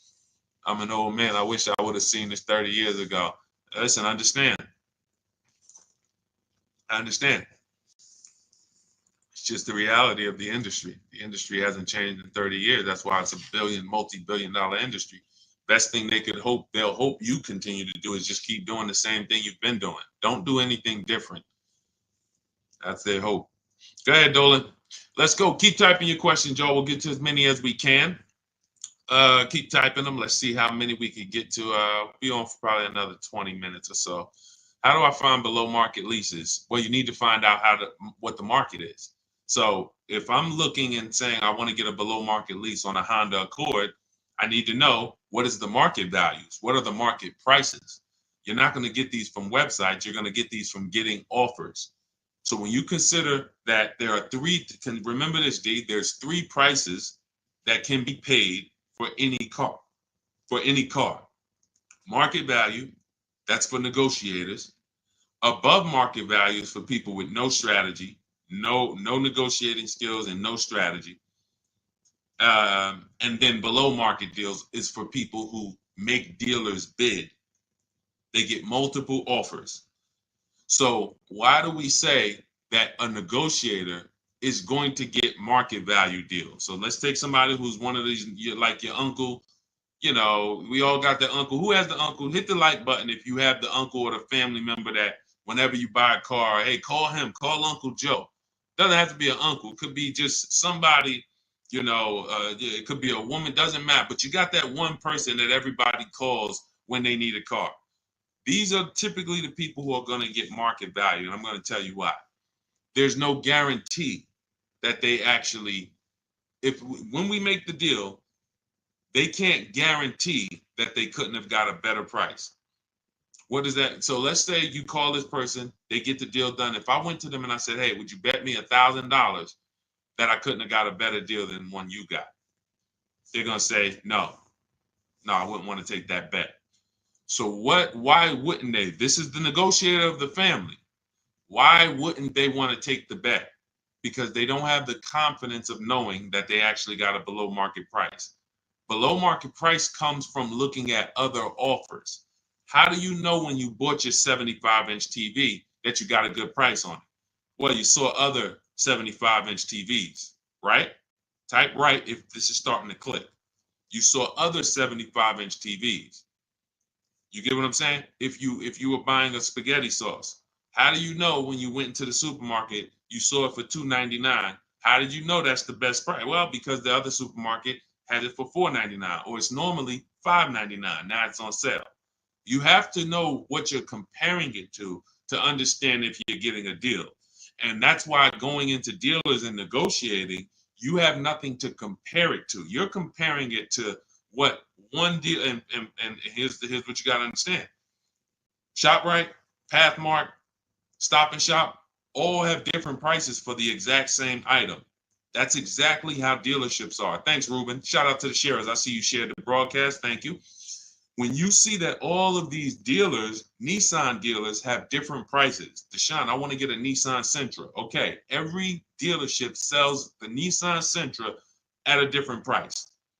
Every dealer sells their Honda Civic at a different price. Some dealers are not going to discount. Some dealers are going to charge you more than list price. Some dealers are going to take off $2,000, never tell you about the rebate that they had. Some dealers are going to take off the rebate and the $2,000. This is how it is. So when you say, how do I find a below market lease? You find it by getting multiple offers from unrelated dealers. We have a strategy we call the 25 to 5 because our goal is to get 5 offers. We're going to get 5 offers before we make a decision on a new car, a used car, or a lease. We're going to see 5 options. So now, once we see those options, you're going to see that there's going to be a major difference between your best offer and your lowest offer. And your highest offer. Look at Teddy. Teddy got his BMW, $73,000 BMW. His best offer came back at $856 a month. His highest offer came back at $1123 a month. Same vehicle. His local dealer, his closest dealer, was charging him $986 a month. He's paying $856. So he's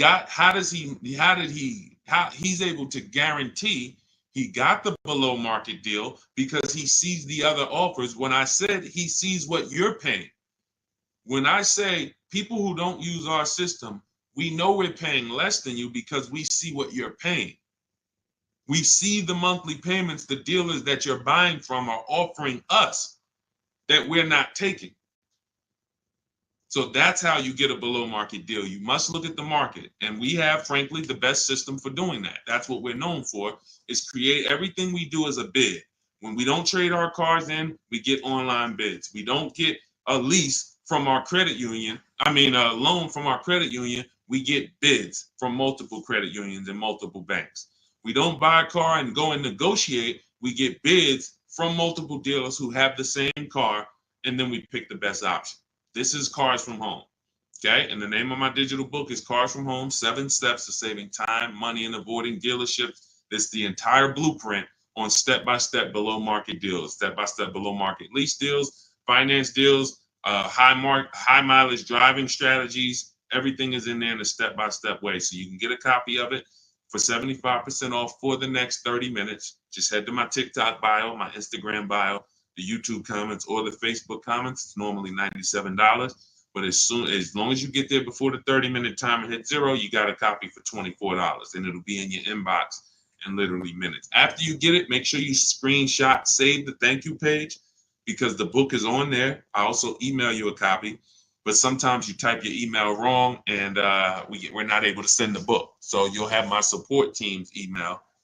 If that book is not in your inbox in 5-10 minutes, send an email to my support team so that we can get you your book.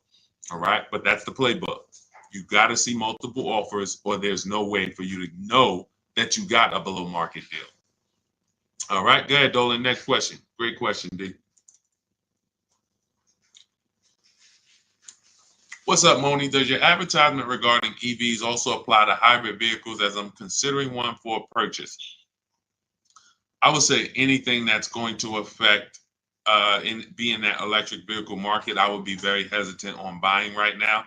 You just don't know where the market's going to be in 6 months. They might end up having to give so many rebates on those vehicles. It makes more sense for you to wait, even if you just see where it goes. If a market is tumbling, you don't want to buy while the market's tumbling. You don't.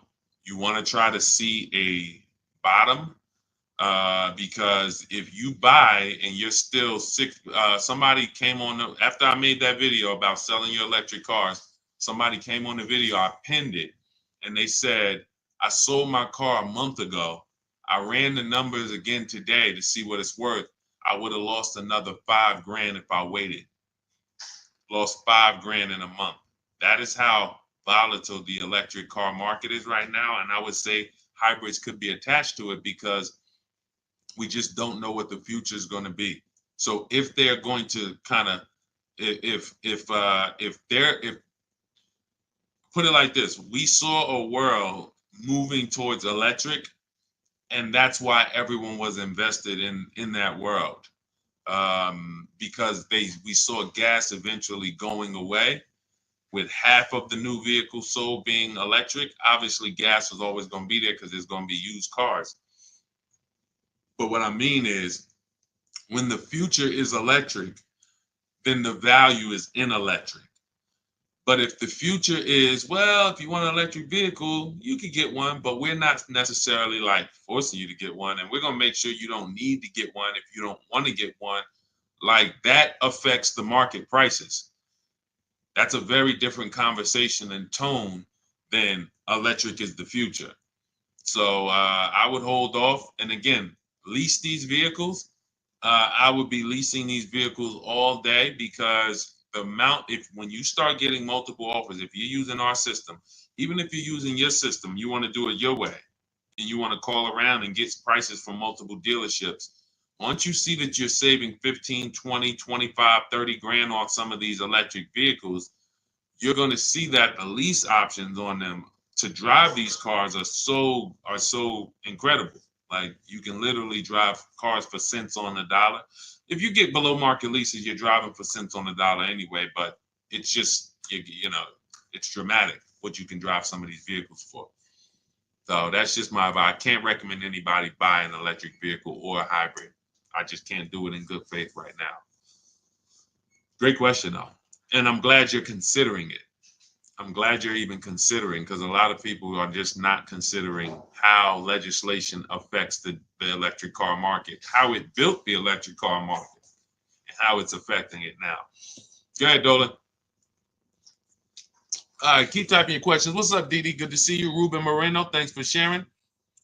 Jesse Payne, I see you. We'll get to your question. Let's see if we get to Jesse's question on TikTok, too. We got a couple more questions that I see we haven't gotten to yet. I told y'all, the earlier you get your questions in, the easier it is for you to get the questions answered. So start typing them in so we can get them before, and it makes it easier for us to get to it. How much room for negotiation is there on the dealership lease specials? You're not going to know unless you're getting multiple offers. See, this is what I call feeling for the bottom. It's a losing strategy, because if we all knew that every vehicle has a $5,000 discount, that's how you negotiate, then that would be easy, right? It would be easy to feel for the bottom. You don't know. It's a mirage, because you can literally get $5,000 off, but you were supposed to get $8,000 off if you have really got the below market deal. So let's go to something that's really scary. Okay, let's look at Kimberly's deal, because most people, if they were going to get a Maserati like she got, they would be looking for a reasonable discount. But if they're again, it's three types of people: people who make people bid with, that below market people, stuff we use, we get bids. Then you got negotiators, and then you got people that don't negotiate at all, or they just not good at it. So those are your three prices: below market value, above market value. Now look at this vehicle. Somebody who walks in, all their life they've been waiting for their Maserati, or they just been programmed to just go in, don't ask for much discount. It's a Maserati. They sell for what they sell for. The asking price is the price. The manufacturer's suggested price is the price. They're going to buy this vehicle for $86,000. That's what they're going to do, because there's enough ways for us. Now, you might not be the person because you're a negotiator. Deshaun, I'd never buy it for list price. Okay, I'm not talking to you. There's a lot of people who actually will buy this vehicle for what they've asked, what it says on the window sticker. Now, you might go in and you say, all right, well, I'm negotiating. I feel like this vehicle is $86,000. Give me the 75. We got a deal. So you go in, you throw a number out, feeling for the bottom, hoping that you're doing the right thing. Man, I think 7, you're going with your gut. Your gut is going to destroy you when it comes to buying cars. Oh man, all right. because the person goes back after a little fight, because no matter how much we can give you, we're not going to make it look like it's easy to give you. So we got to go back and we got to fight for every dollar. But you end up saying, we end up saying, hey, you won. We got it for 75. You got almost $10,000 off. Now you're bragging around, hey, yeah, I got almost $10,000 off my Maserati. Look, somebody just asked, do Lexus ever discount their cars? This is stuff that people who don't negotiate and don't know how to get bids ask. D-Clinic, it's not nothing against you. I'm just saying you're making the point, because we do have negotiators on here that I just said, will go in and buy a Maserati for what they ask. Hey, this is asking price. And if you have in your mind, are we supposed to negotiate? All somebody has to do is say to you, no, we don't negotiate. And you think, no, Maserati doesn't. Now they're speaking for everybody. Maserati doesn't negotiate. Maserati puts a price on the window sticker. That's what people pay. And that's going to convince you, because you're already coming in with seeds of doubt on whether you should be even asking for any money off. So now you're paying $86,000. That's what you're paying. Now, somebody who's a negotiator on here will come in and be like, okay, yeah, I got the 75, and going bragging around, telling, hey, yeah, I got the Maserati, man. They took off almost 10,000 from me. Now, meanwhile, Kimberly sits at home. She never leaves her house. She uses the strategies in my book, the email script. She's talking to 25 dealers by email. She saves $21,000 almost without ever leaving her house, and she did it in 15, 20 minutes.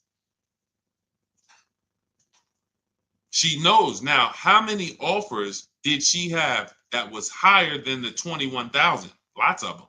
She saw the dealer that was giving 75, giving you $9,000 off.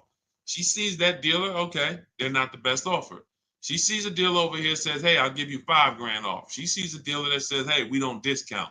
She sees a dealer that says, all right, we'll give you $15,000 off. But similar to how I answered the last question, that you got the below market deal when you have other offers you're reviewing. That is what's destroying. That's the reason for your buyer's remorse. That's the reason. And hit the like button if you understand, if this is clicking. Double tap if you know how we send likes on TikTok. If it's clicking, double tap, because this has to click. Some of these mindsets, that's why y'all know I represent unlearn, relearn. Because until you unlearn what you've been programmed to do, you can't learn what we're teaching here. You have too many ideas. You got to drop those ideas, unlearn the stuff that's garbage that really you never even studied it, something that was passed on to you, and you just picked it up. So this is the reason why you actually need to get multiple offers, because if you don't, now you're just feeling for the bottom. And if you feel for the bottom and you get 7,000 off, but the real bottom was 20,000 off, you lost. And people will say, well, I'd rather not know. I'd rather know. See, those are the people. If you're like, well, listen, if I don't know, what I don't know can't hurt me. That's not true. You don't know that this car you got, you should have had $15,000 more discount. That actually does hurt you, unless you're Bill Gates. That hurts you. You don't know it, and it hurts you. $15,000 plus interest and taxes could have been in your bank account, but you gave it to the car because you didn't know that you should be shopping multiple offers. And we have the best system for doing that. So those of you who like to share, listen, why is the book called Cars from Home? 7 Steps to Saving Time, Money, and Avoiding Dealerships. It's a digital book, so you'll have it in your inbox in 3 minutes. Why is it called Cars from Home? 90% of what we do is right in our living room. Why is the subtitle 7 Steps to Saving Time, Money, and Avoiding Dealerships? Because we're only at a dealership for a couple reasons. To test drive, and that's it. To pick up our car, and that's it. To have our used car appraised, that's it. What about to buy the car? We're never at the dealership to buy the car. We're never at the dealership negotiating. All of your leverage, all of our power is at home. We can't talk to multiple dealers and see other dealers' inventories while we're in the dealership. We do that at home. So the money is all at home, and we're only in the dealerships literally for 20, 30 minutes. If you have spent more than that in the dealership, you're not listening to me. I see people be like, Deshone, I was in the dealership yesterday, man. I made a great deal. I was using your stuff, man. I was trying to remember everything you taught.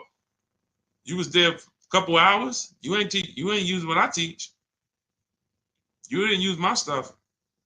Now, when people say, Deshone, I used your stuff, man. I was in the dealership. It only took me 20 minutes to pick up the car. There we go. I know you're using our stuff.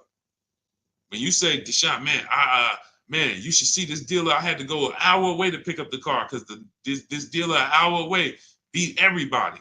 There you go. Now you're using our stuff. Now you're using our stuff. See, those local dealers, they feel like they own you because they know. Type in, if you go to Google, type in how many dealers average person visits before they make a deal.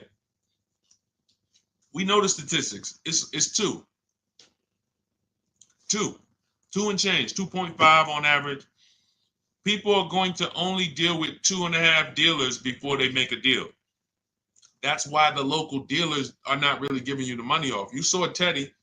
Those of you who are on here, we showed Teddy like 10 minutes ago. He said he's paying $856 for his BMW.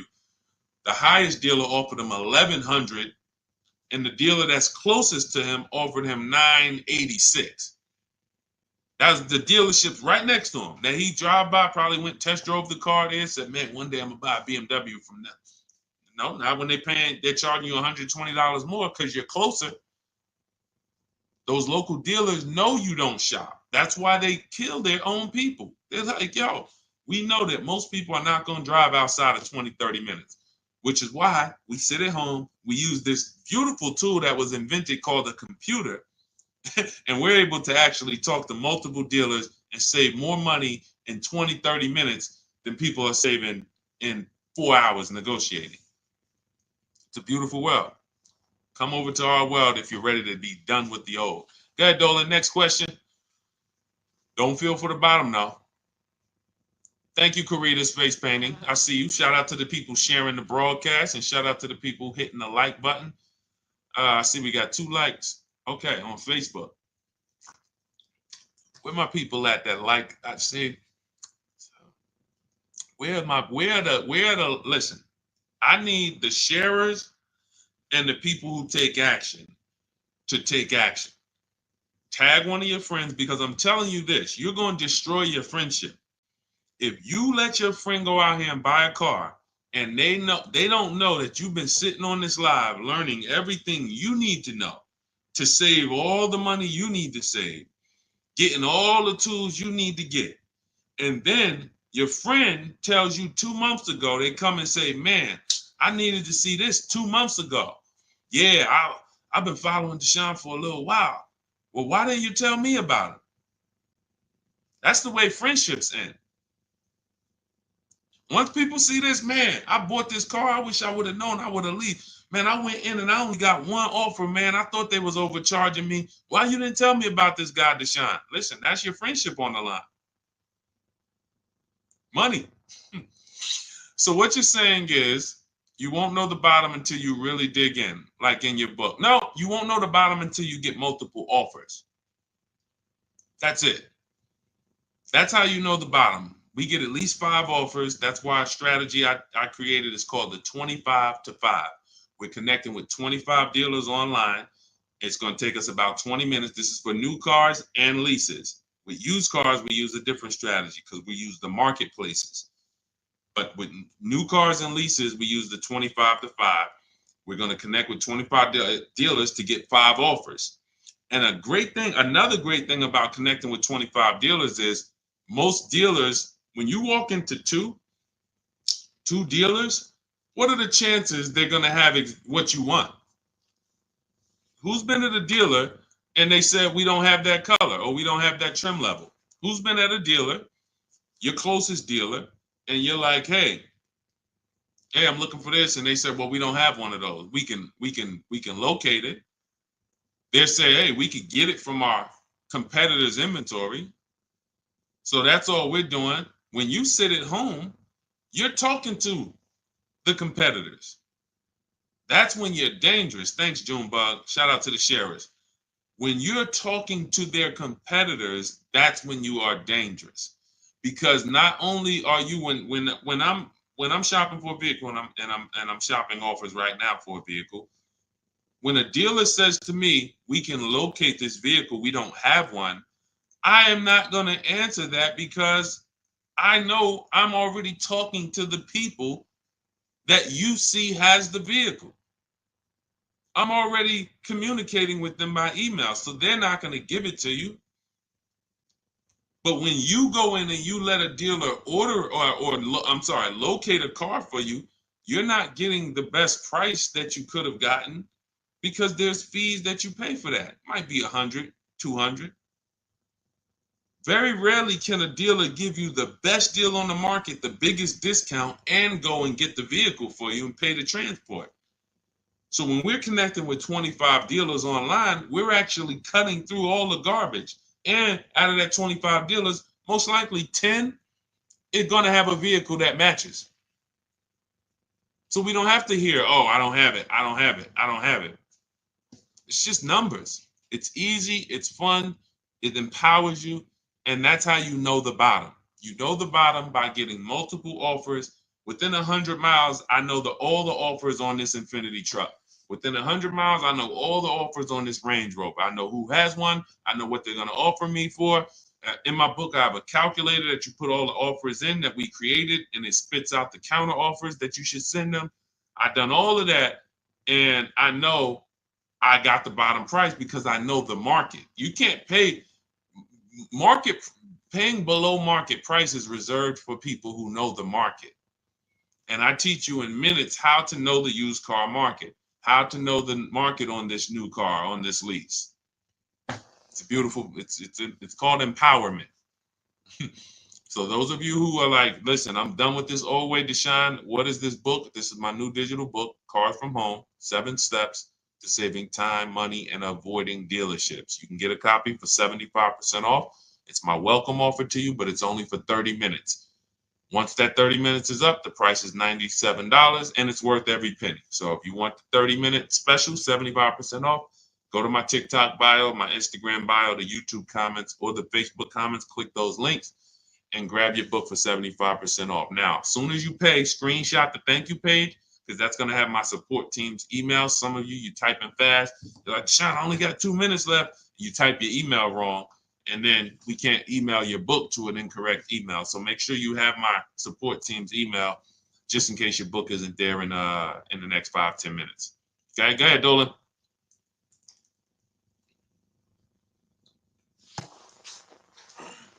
If you're buying for a rental company, that's something that hang on. Divine One, could you turn it back in the wait, hold on, Divine One. Could you turn it back in if you reach the miles before it's time for you to turn it back in? No, because you have payments that are due. So let's say you reach your miles, but you have 3 payments left. If you turn that lease in, those 3 payments are due. They get billed to you. So this is why when they call you and they say we can get you out of your lease early, come on in, 99.9% of the time they're lying. Now, it's not a full lie because they can get you out of your lease early, but all you're doing is transferring that old baggage to your next lease. So what you want to do is you want to see, this is the same thing with negative equity. So what you want to see is, can you sell the vehicle? First thing you want to do is decide, are you leasing again? So are you keeping your next car for more than 8 years? If you are, then buy it. If you're not, then you should be shopping for another lease. Now, here's the problem. Sometimes people who incorrectly structure their leases, when it don't get the mileage they need, they're like, well, I'm just going to buy something because I don't like the lease because I went over miles. You don't blame the lease for something that you and the salesman should have done. I would never take a 12,000 mile a year lease knowing I needed 15,000 and then blame the lease when I got mileage penalties. The solution is get the mileage that you need. Here's an example. Look at Jen's deal. Jen leased a CRV hybrid, Honda CRV hybrid, about a $40,000 vehicle, $39,000 and change. So when she got a 512 payment, her best offer from home, 512, no money down. Now, we always shop our lease offers with 12,000 miles per year. 12,000 miles per year, first month's payment only, due at signing. We put the taxes and fees into the payment when we get our offers. Now, once she makes her deal at 512 a month, that's a 1.3% lease deal. Some of you know the 1% rule, which is if you get a lease under 1%, that means you stole a car. Between 1% and 1.5% is a deal. So she gets a 1.3% lease deal. Now she adjusts the mileage from 12,000 per year to 18,000 per year.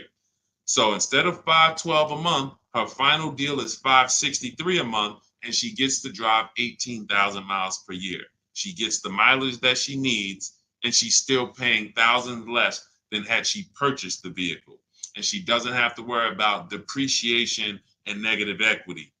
So that's how you get the mileage you need. You $50 more, and she gets to drive what she wants. If she had not taken that extra, let's say 7,000 miles, from 12 to 18, that's 6,000 a year. That's 18,000 miles. So 18,000 miles, has she not bought her mileage, 18,000 times 25 cents, she would have paid 4,500. She would have paid 4,500 plus tax on the penalties. So now for $50 more for 36 months, she pays 1,800. This is why you get your mileage before you sign the contract. When you take the penalty, you're paying 2 to 3 times more than you could have paid if you had built the mileage in early. That's the name of the game. So what you should do is see if you could sell the lease. After you decide if you're leasing again, see if you could sell the lease, do an equity assessment, call your leasing company, find out what your payoff is, and then you're going to go and get your 6 offers from the sites that we teach to get offers from: CarMax, Driveway, Carvana, AutoNation, Car Gurus, and KBB, Instant Cash Offer. 6 cash offers in 20 minutes, and you'll know if you can break even selling it, get out of it, and you can sell it. If you want to detail, some of you like, Deshone, what are you talking about? You could sell a lease. You really need to tap into what if you don't know you can sell a lease, you certainly don't know how to do it. And you don't know how to assess if you have equity and if you should do it. But these are the things when it comes to this advanced purchasing. I've been in the car business since 2006. Everyone who knows me in New Jersey understands who I am. And before I came to the internet, if people called me for a deal, they knew what they were getting. People knew, call Deshone, because I am committed to the real aspects of getting below market deals, and I have been for a very long time, even before I came to the internet. So in my digital book, Cars from Home, 7 Steps to Saving Time, Money, and Avoiding Dealerships, you'll have everything I teach in a step-by-step way that you can reference over and over again for leases, for purchases, for new cars, used cars, all below market deals. Because again, the way we teach, we're getting you to see the market, getting bids, seeing multiple options so that you know you got the lowest price. You have to see the market first, know how to get to the market price before you know you pay below market value. And that's everything we teach. That's for loans, that's for leases, that's for selling cars. We don't trade. So everything is in my book in a step-by-step way.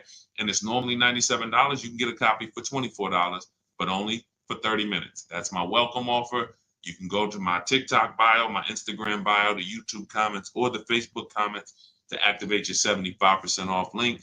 You'll get the book for $24 as long as you get there before 30 minutes. But after you get it, save the thank you page, because that's my support team's email. Just in case you type your email in incorrectly, if you don't see that book in 5-10 minutes, send our team an email. We'll make sure we get it out to you. So also, as soon as you pay, the book is right there on the thank you page. It says click below to open your book. So you could open it right then and there, save it to your phone, save it to your computer. But use this. Make sure you send me your deals. Every time you get a car, send them into the show so we can actually bring them into the show. You become a part of the constant testimonials that we talk about. And thank you to everyone who's taken the time to review the book on goodreads.com. We wouldn't be able to be there without you guys. So thank you. Go get your book, and I'll see you on the next stream. Keep unlearning so that you can relearn. God bless you.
All right. Welcome to Car Shopping Questions and Answers. I'm your host, Deshone the Auto Advisor. Feel free to type in your car shopping questions. I want to make sure you have what you need to pay less than everyone else in this market, any market. It doesn't matter. We're live on Facebook, Instagram, TikTok, and YouTube. Thank you to those who share the show. Thank you for those who tag somebody, everyone who's spreading this message. Thank you to those who are double tapping the screen and hitting the like button. We appreciate you. We have a lot of questions coming in, so we're going to get them started. This whole broadcast will be sponsored by my new digital book. It's called Cars from Home, 7 Steps to Saving Time, Money, and Avoiding Dealers. You can actually get a copy of it for 75% off. It's normally $97. That's going to be the total do-it-yourself blueprint to get in below market deals. It's 5-star rated. And I want to make sure as part of my welcome offer, you can get a copy for 75% off. It's in my TikTok bio, my Instagram bio, the Facebook comments, or the YouTube comments. So go get your copy. It's for the next 30 minutes. That's my welcome offer to you. And let's get the show started. I think somebody was asking about a Duramax diesel. So not a drama truck. But if the first thing you want to decide is should you be buying or leasing it?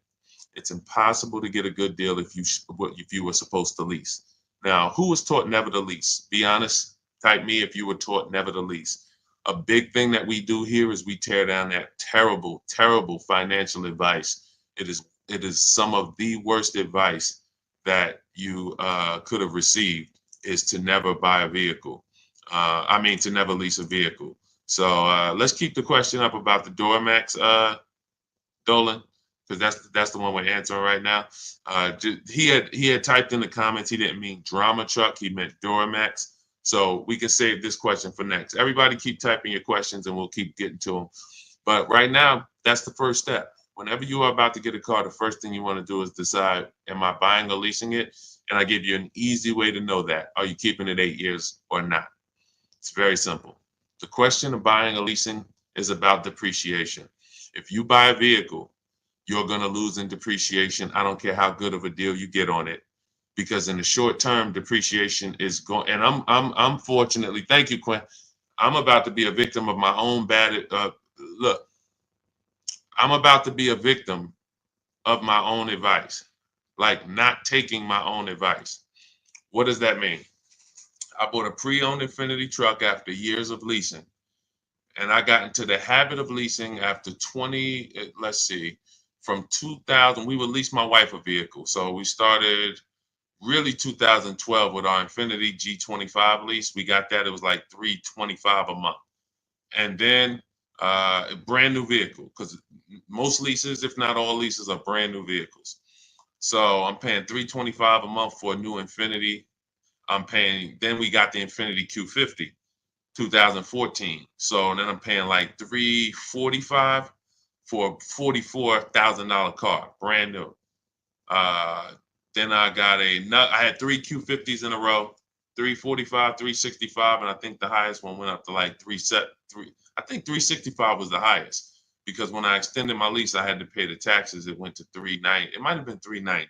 The point is never over 400 a month. So then I asked my wife, I said, are you going to keep this vehicle? Because if you're going to keep it for more than 8 years, we could really just buy a vehicle. We don't have to keep leasing unless you want. And she said, look, I'll keep a vehicle.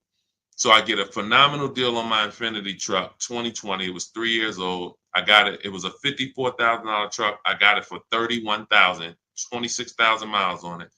Great, great vehicle. I documented the deal. So I posted the deal on my social media. Like I got 42% off the original MSRP. That's something I call the true value discount. You got to know when you're buying a used car, what are you paying for it relative to the original MSRP? So I get this whole phenomenal deal, right? And I'm going to show you how I'm about to lose because I'm not going to keep it 8 years. I thought I was. I thought my wife is fine keeping it 8 years. I'm not. So when you see how much I already ran my numbers, I already ran how much the truck is worth. I did my equity assessment, which is step 2. And when I look at what I paid over the last 2 years, plus I gave 5,000 down, which is no problem because if you're buying a vehicle and you're going to keep it, it doesn't matter how much you get down. You can pay it off quicker. But the goal is to keep it, because if you don't keep it, when I just ran my numbers, it's a loss compared to if I just leased the vehicle back then. Because the new Infinity I'm about to get is literally the new version of this truck is literally is the same price. It's actually a little less per month than I paid for this used truck. And I'm gonna break this down thoroughly. It is a loss. Buying these vehicles, I got a great deal on that Infinity truck. Great deal. It's a loss because I'm not keeping it. So the depreciation killed the deal. I could have been driving a brand new 2022 Infinity truck at that time, paying $500 a month or less, literally driving a brand new truck. But instead, I bought a pre-owned one with the goal to keep it, didn't keep it, and now I'm going to end up paying more. When I sell that, I would have lost more than just me driving a brand new truck. And I know this because I have literally leased for the last 15 years. So that's how much the 8-year rule matters. You have to ask yourself, how many years am I keeping the vehicle? If you're not keeping it 8 years, you should not be buying it. It does not matter what type of deal you get. Now, you do need to get a below market lease deal, which is what we talk about here. That's what we do. You can't just go in and pay any lease, sign any lease. You guys can hear that the prices for the leases that I was talking about were not normal prices you see on commercials. So that's not what we're comparing it to. You got to get below market leases, and we get them. That's all we get. But yeah, that's the first thing you want to ask yourself. How many years am I keeping the vehicle? Let's see. I see we got a lot of comments coming in. You're actually in a lease now. Leasing is going to be the best thing for most people. I could already tell. Unless you're keeping a vehicle, not everyone is really into the discipline of keeping a vehicle for more than 8 years. There's a lot of you that are, and you are the ones who should be buying. The rest of the people, you're just losing thousands. And again, once I sell this truck and show you the numbers, you're going to see how much I paid to drive a used vehicle when I could have just been staying with my leases the same way I was since 2012. Driving brand new vehicle. I changed the tires, had to change the tires on this vehicle. I put brand new tires on it. That's all stuff I never would have had to do with leases. So I really spent more, even more than I would have had to drive but again, that's the best example of the 8-year rule. Even the person who created it is you break it, you lose. Go ahead, Dolan. Let's get to a lot more questions. I want to purchase a brand new Jeep Grand Cherokee L and I want to pay cash. How do I go about it? You need to get multiple offers. You want to do it your way? You can call around. You need to get at least 5 offers because the prices for Jeeps, the prices for any vehicle is going to be major differences from dealer to dealer. This is Raphael. She got a Jeep Grand Cherokee. No money down. She's paying $549 a month. There are people who are paying $700 for this exact same truck that she has. Zafrina got a Jeep. She leased it. She leased it for $579 a month, $65,000 Jeep. There's people, this is a $65,000 Jeep, so there's probably people paying $1,100 a month for the same Jeep. That's how different the prices are. It's not a matter of, I always say it's like spaghetti sauce in the grocery store. When you walk into one grocery store, you'll see Prego $6.99. Then you go into another store, you'll see Prego $4.99. You go into another store, you see Prego on sale for $2.99. It's the exact same product. There's nothing different. Exact same product. It's just where you're buying it from has a special offer or a different offer. That's how Nissan dealers are. That's how Jeep dealers are. One Jeep dealer is not going to discount. One Jeep dealer is going to take off $2,000 if you negotiate. One Jeep dealer is going to take off $3,000 and give you the rebates that you didn't know were there. You're going to save like $7,000 off or $10,000 off. It's that different. So the best thing you could do is to first decide if you're keeping the vehicle 8 years, because if you're not and you buy it, you're going to get killed. You're going to waste a ton of money buying a brand new Jeep because it's going to depreciate so fast. You're going to lose 20% the first year. So if you're not keeping this vehicle 8 years, the absolute worst thing you could do is to purchase it. And then once you decide whether you should be purchasing or leasing, it's a matter of getting 5 offers to make sure you get the below market offers. We do all of this online by email. Takes us literally minutes. That's what's in my new digital book, Cars from Home, 7 Steps to Saving Time, Money, and Avoiding Dealerships. I show you how to connect with 25 dealers online in 20 minutes. I have email scripts that we use to copy and paste and get offers. That the name of the game is getting 5 offers. So in my book, the strategy is called the 25 to 5. We connect with 25 dealers to get 5 offers, and then we pick the best one. That's the below market offer.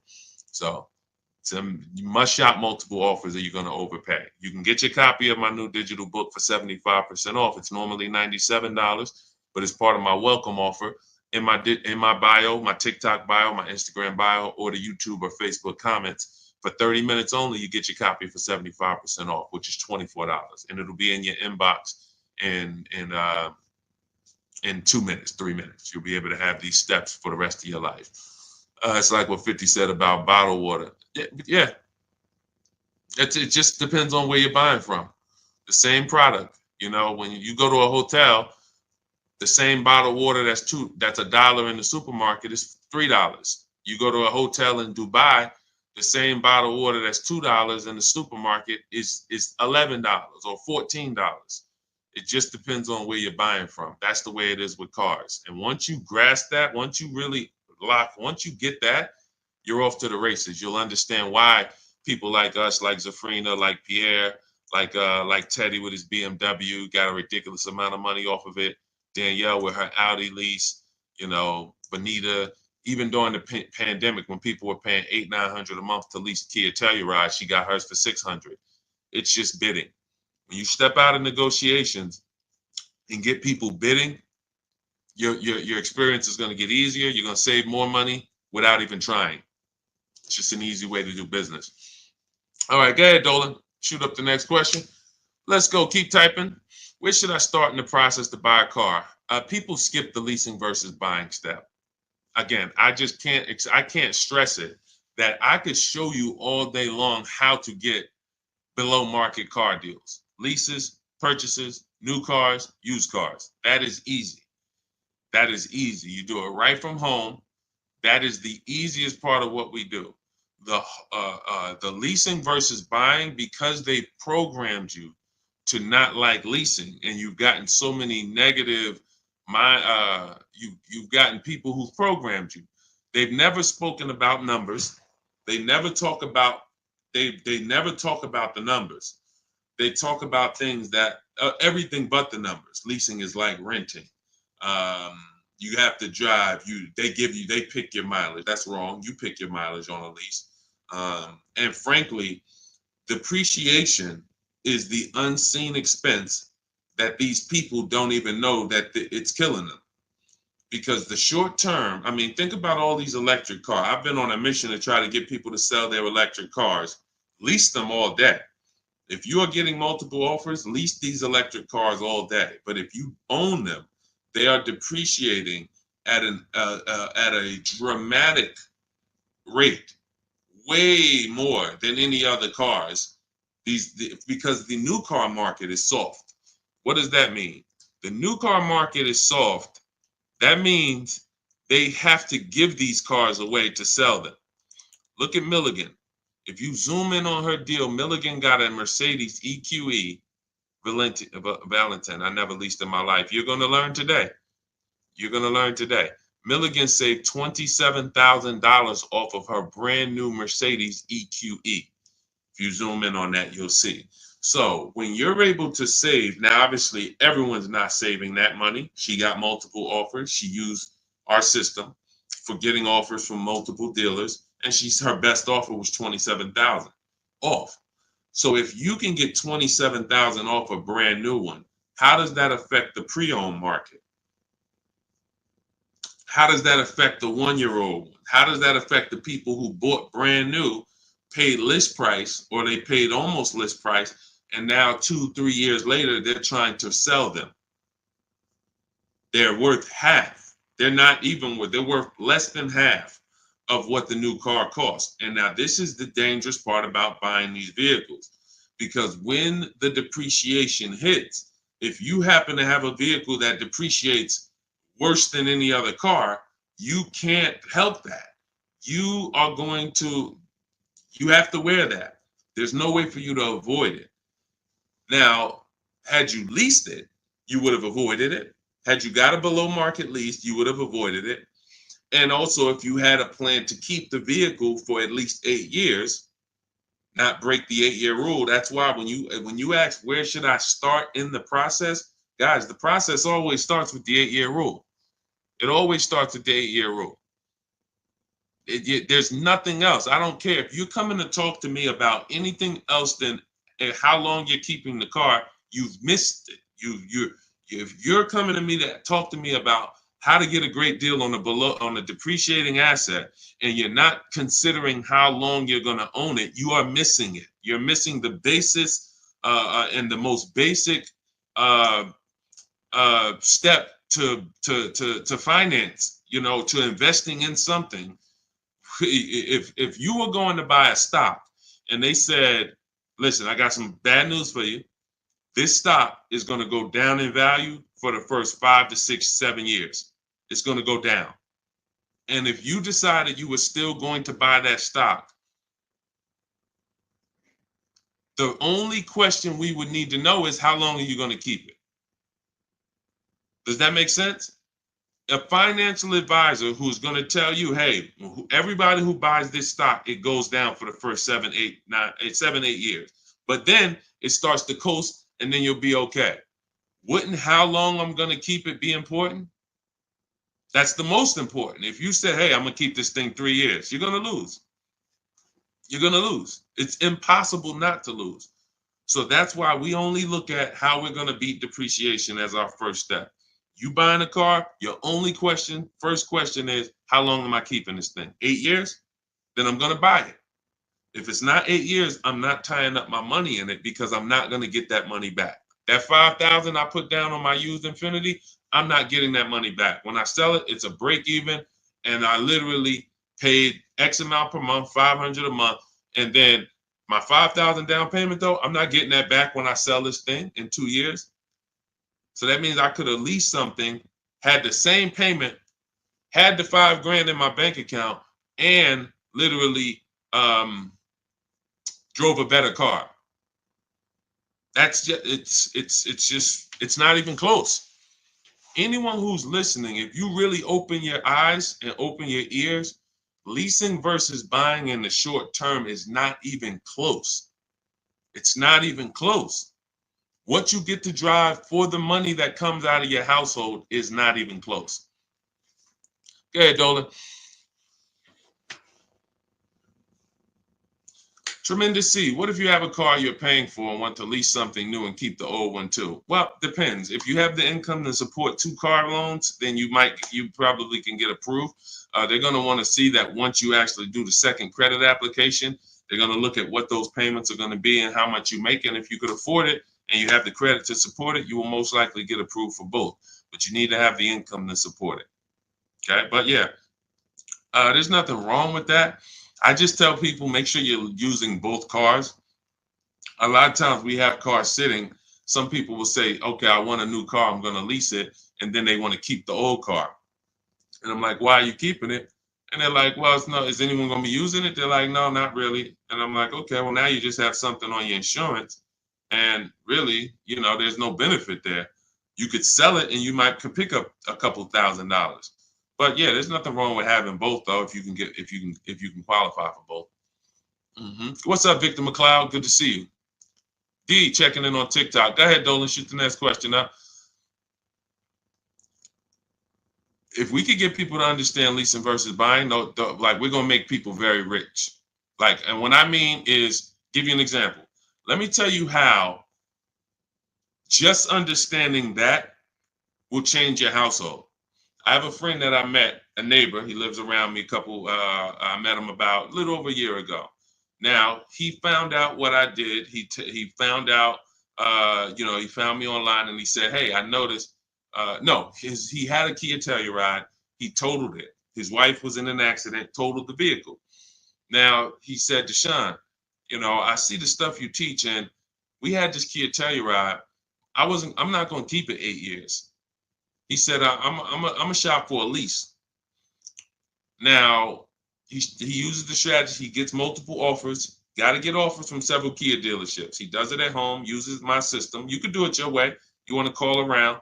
But if you don't want to talk, you can use my way. His best deal on his Kia Telluride is $479 a month. No money down. He got a 2024 Kia Telluride. He was paying, now some of you know if you've been on our streams before, the Kia Telluride is about a $44,000 vehicle. Let's just say 45 with taxes. Let's just round it off.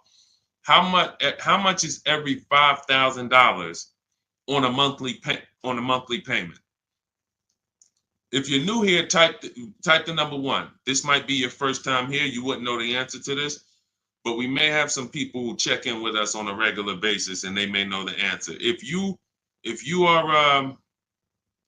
What's up, Kevin? Welcome. How much is every $5,000 on a car loan?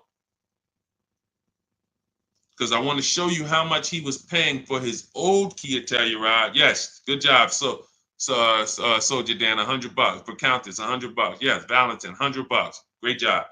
So that's the rule of thumb you need to think of when you look at cars and you're going to purchase them and you're going to get a loan.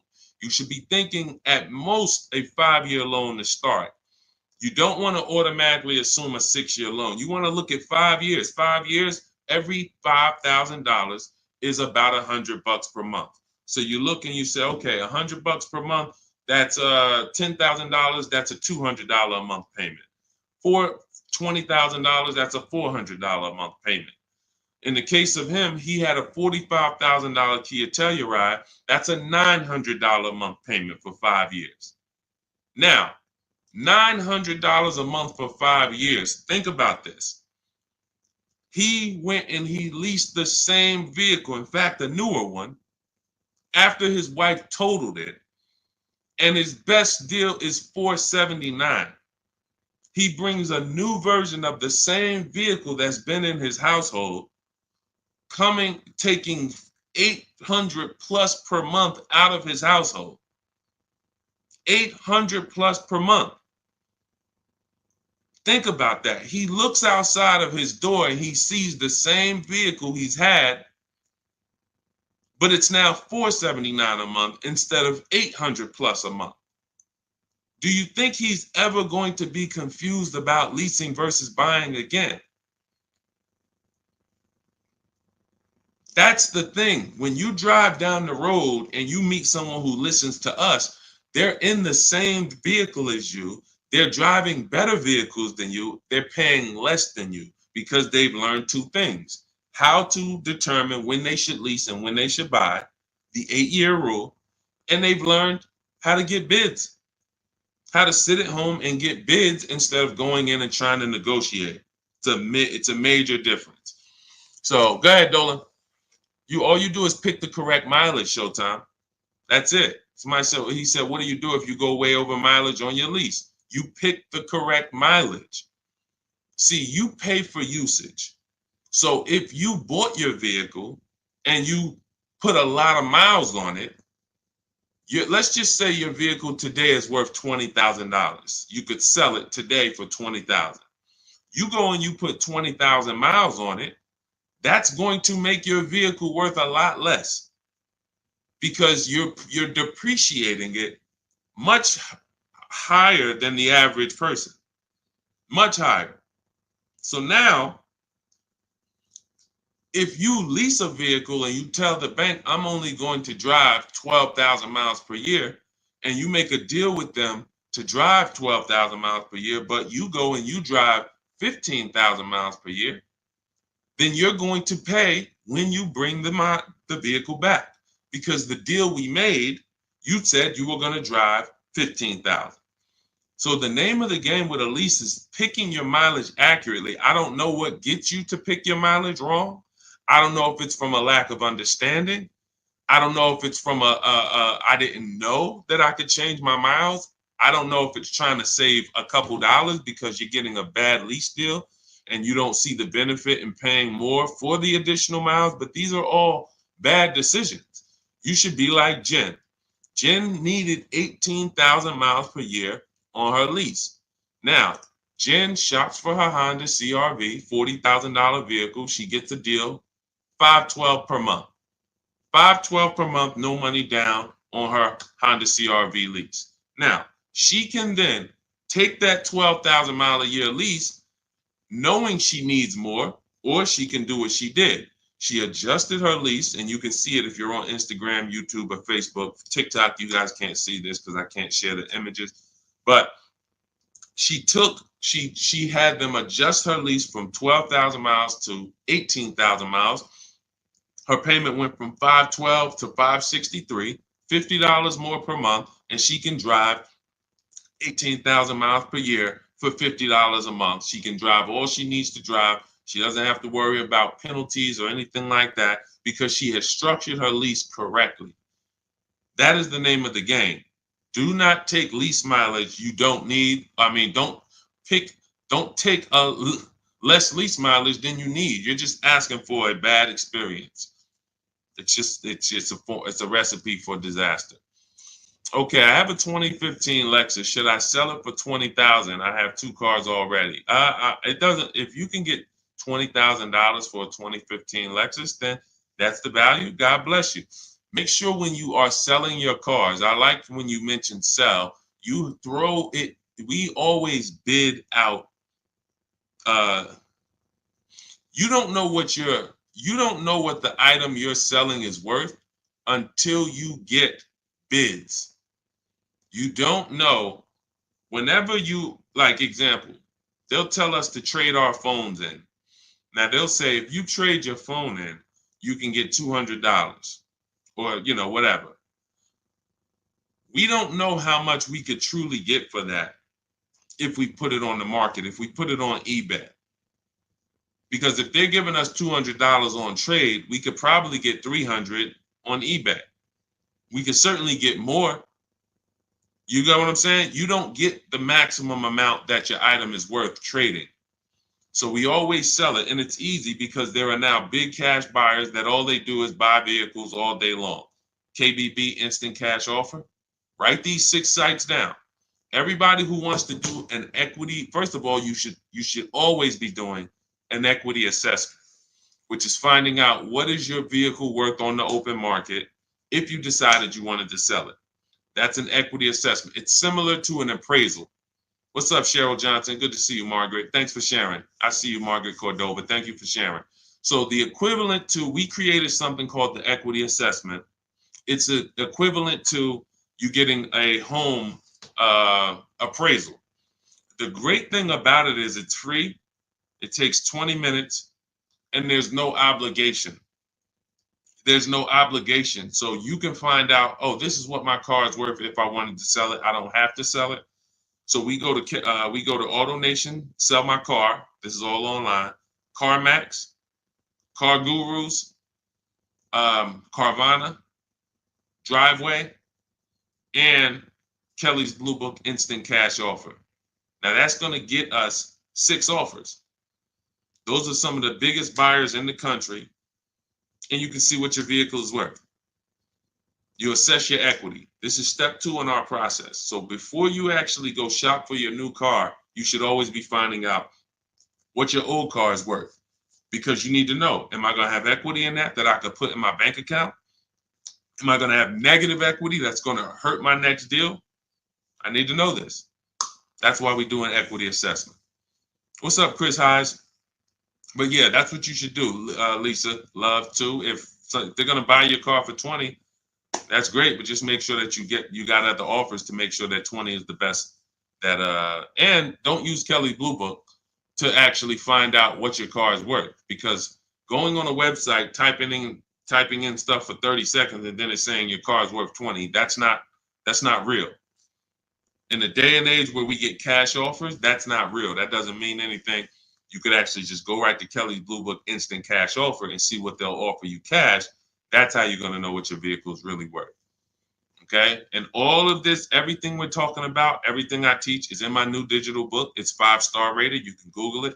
It's called Cars from Home, 7 Steps to Saving Time, Money, and Avoiding Dealerships. And it's the blueprint for below market deals from home. That's why our system is called Cars from Home. So you'll learn below market leases, below market purchases, below market new cars, below market new cars, how to do an equity assessment, how to do the bank bidding war so that you're not trying to hope you got the best interest rate. You want to get bids from banks so you know you got the best interest rate. So all of this is in my book, and you can get your copy for 75% off. It's part of my welcome offer. It's normally $97, and it's worth it. But it's part of my welcome offer for 30 minutes. You can get your copy for 75% off in my TikTok bio, my Instagram bio, the YouTube comments, or the Facebook comments. Is it a good idea to buy out your lease? Not usually. Most times this is a major way. This is a $5,000 loss because you're paying for too long on a car that you're giving back. So if you who's bought a lease out? Let's just really lay out a scenario. If you've ever bought your lease out, just type me. I want to show you why this is a mistake, and I'm going to do this probably in 2 minutes. Whenever you lease, your lease is 3 years on average. We don't take 4-year leases. Why? Again, you're paying too long for a car you're giving back. The name of the game with a lease is to pay cents on the dollar compared to purchasing, not tie up a lot of money. So when we go from leasing to buying out our lease, we're going from driving new cars for cheap to now we're buying a used car. What do you mean buying a used car? Well, that's all it is when you buy your lease. You're just buying a used car. The only difference is it's your car. So instead of going out and looking for a used car, you already have a used car, 3 years old. It's your old lease. You go buy it. First thing you need to do is make sure that the price that you're paying for it is a good price. If you were going to buy it, the very first thing we want to do is a market assessment. So look at vehicles online, go on used car websites, go on the marketplaces, cars.com, Car Gurus, AutoNation, Auto Trader, all the marketplaces, Carfax.com, Carvana, CarMax. We use 8. So there's 8 marketplaces that we use where all the used cars are, and we need to see all of them. Now, we need to know, is the price that we're paying for this lease buyout good? Can we get a car just like it or a better car for the same price? Some people are paying $19,000 to buy out their lease when they could get a similar car for $17,000. So that means they're overpaying right from the jump, just overpaying for the car because their lease contract buyout price is already not a good price. Now, let's consider this. Most people who are buying out their leases, they're not paying cash. They're taking out a loan. Average loan they're going to take out is 6 years.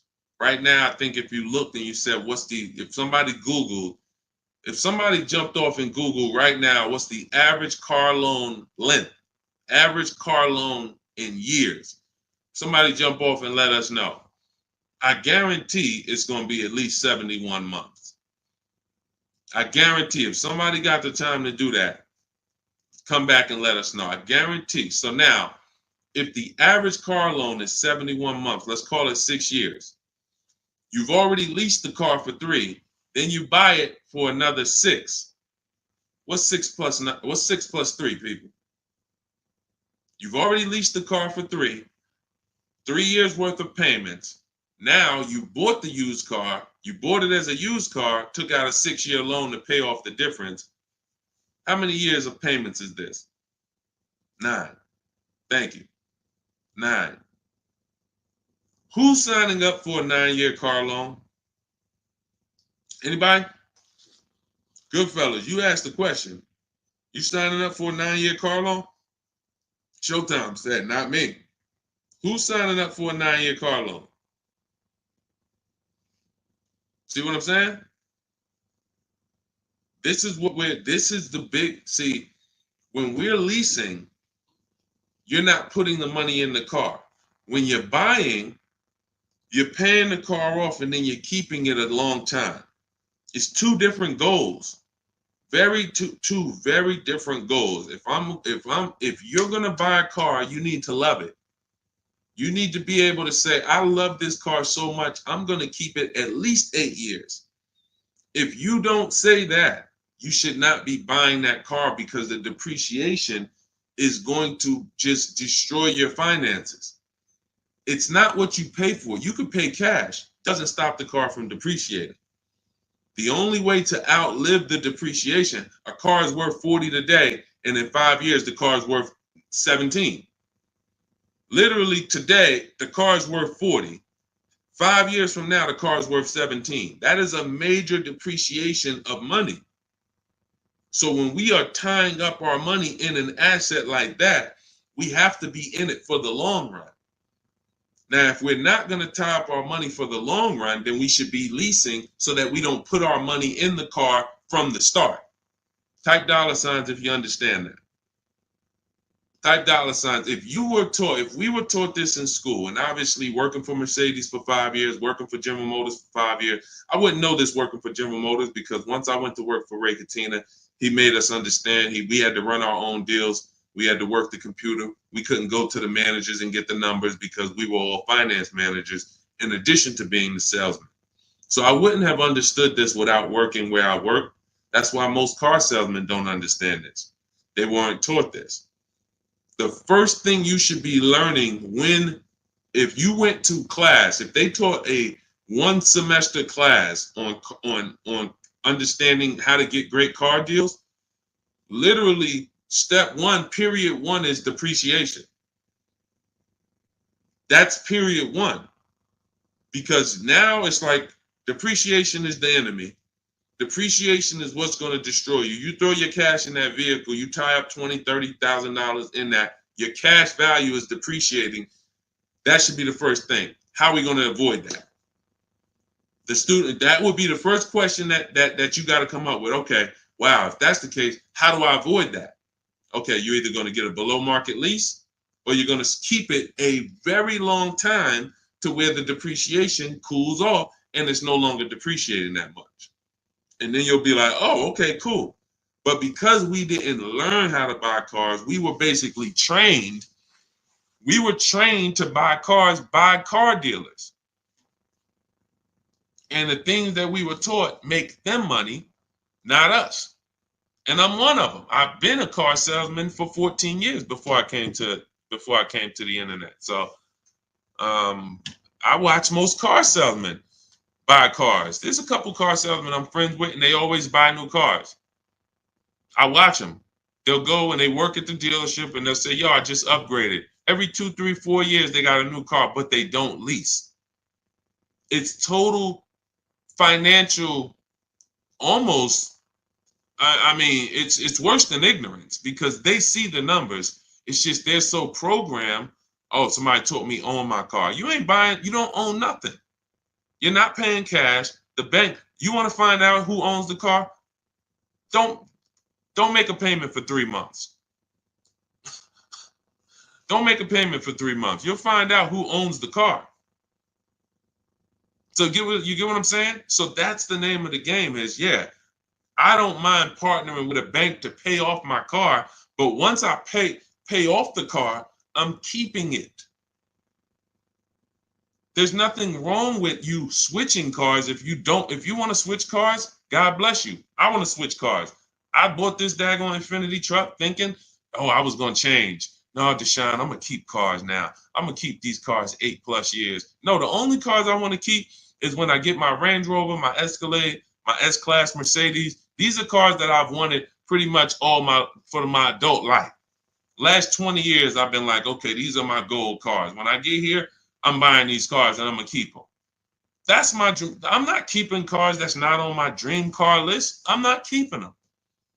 So I don't know what I was thinking, but I have to pay the price because, again, I bought a used vehicle, got a great price on it, but what I could have leased, what I could have driven had I leased 2 years ago, would have been so much better and so much less money. And I got a great deal on it. Depreciation.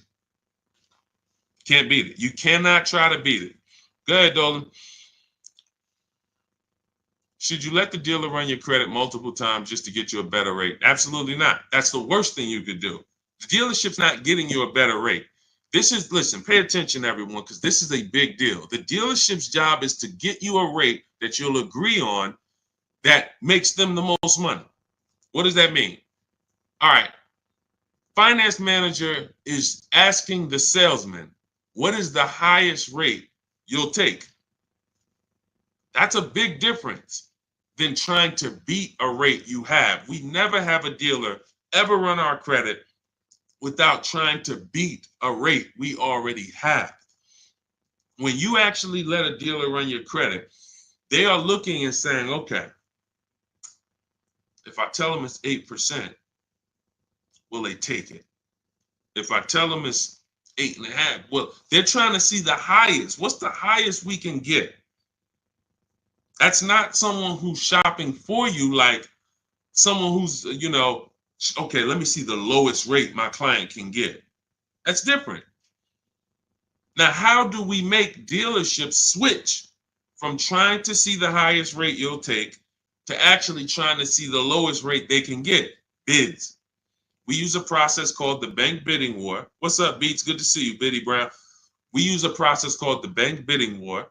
And what we do is we do not let anyone run our credit. First of all, let me explain what the credit bureaus allow. What they allow that you may not know, that most people don't know. They allow you to let multiple banks, multiple credit unions access your credit within a certain number of days. And if you do it within a certain number of days, once that window closes, the effect on your credit score is going to be like one hard inquiry. So we all know, most of us know, a hard inquiry can drop your credit score. But if you shop the way the credit bureaus allow, you can get multiple hard inquiries from banks, credit unions, online lenders, and it's going to have the same effect as one hard inquiry. And the benefit of you shopping this way is because how do you know that the interest rate the bank gave you was the best interest rate on the market? How do you know? What's up, Curtis Wilson? Good to see you. Good to see you checking in on Facebook. How do you know? How do you know that the interest rate that the bank gave you, what's up, Ivan Uris, is the actual best interest rate? Anybody want to take a stab at how you know? There's no answer because you don't. You do not know. How do you know the bank, the credit union that's in 45 minutes away out in the woods wouldn't have given you a better rate? So we shop around for the rates. Now, they don't want you to know that you can shop around for the rate because the banks want you to be limited just like the dealers do. The biggest tactic that banks and dealers are using against you is to make you think they're your friends. As long as you think they're your friends, you're not going to shop their competitors. Type a $sign if you understand that. you'll notice that the new thing banks are going to try to do is to get you to give them your information and allow them to access your credit with a hard inquiry. That's the new thing. They always did soft pulls before pre-approvals became popular. You could get a soft credit pull inquiry. Then soon as you guys started getting hit to the pre-approvals, which was the smart thing to do 2-3 years ago, get the pre-approval. Now every bank wants to get a hard credit pull to give you a pre-approval. You notice that? We watched it switch. When you weren't doing it, they had it available, soft credit pull pre-approvals. Soon as you got hit, see the market, these guys respond to what you do because they want to limit you. So you have to know what their goal is. Dealership goal, keep me from shopping competition. Bank goal, keep me from shopping competition. Because they know the only way that you are going to save the real money is to shop competition. So we always once we find our car, we never let anyone access our credit with a hard pull before we find a car. Never. Because once you do that, you've opened that window that I told you about that the credit bureaus allow. It's only a couple days, 14 to 45 days. Once you allow someone to access your credit with a hard pull, you started the window. The clock begins to tick. And we don't want to do that. We find our car first, we find the best deal first, then we come home and we let dealers access our credit. Banks, credit unions access our credit, and we see if the dealer can beat it. This is a process we call the bank bidding war. When you get my book, my digital book, you actually get the bank bidding war blueprint with it. I haven't combined it into my book yet, so I give you the bank bidding war blueprint for those of you who get in car loan. And that's going to walk you step by step to how to make these banks and credit unions bid for your interest rate for your loan online, step by step. That's how you save the money. And that's how you have what I call a guarantee that you got the lowest interest rate. You need to guarantee. I want you to switch from these disempowering, weak words. I hope I got the best interest rate. I hope I got a good car deal. I think I did okay. These are very disempowering, weak words. That's different than you saying, I guarantee I got the best price on the car. What's up, Daughter Most High? I guarantee I got the best interest rate. And the way you get to the guarantee is to start making these people bid so that you can see multiple offers while you sit at home and you choose the best one. This is all in my digital book. It's called Cars from Home, 7 Steps to Saving Time, Money, and Avoiding Dealerships. It's 5-star rated. You can Google it. And it's part of my welcome offer. For 30 minutes, you get a copy for 75% off. In my TikTok bio, in my Instagram bio, check the YouTube comments or the Facebook comments, and you'll have a link to get yours for 75% off. All right. It's normally $97. But if you get there before 30 minutes is up, you can get a copy for $24, and you'll have everything that we're learning step by step, even the stuff we won't have time to get to. Everything is in there step by step. The bank bidding war, below market leases, below market purchases, new cars, used cars, high mileage drivers, all step by step. So get your copy before the welcome offer goes away. Stephanie, how can I get out of my loan because of high car payment? Should I trade in or try to sell private? First thing you should do is assess the value. So go to the 6 sites that we recommend to find out what is the highest offer you can get for this vehicle. Go to CarMax, Carvana, Kelly's Blue Book Instant Cash Offer, AutoNation, Driveway, and Car Gurus. Get your 6 offers, let them fight it out, see how much are you leaving this transaction with equity, or are you going into your next transaction with negative equity? So if you have negative equity, I always recommend you pay it off.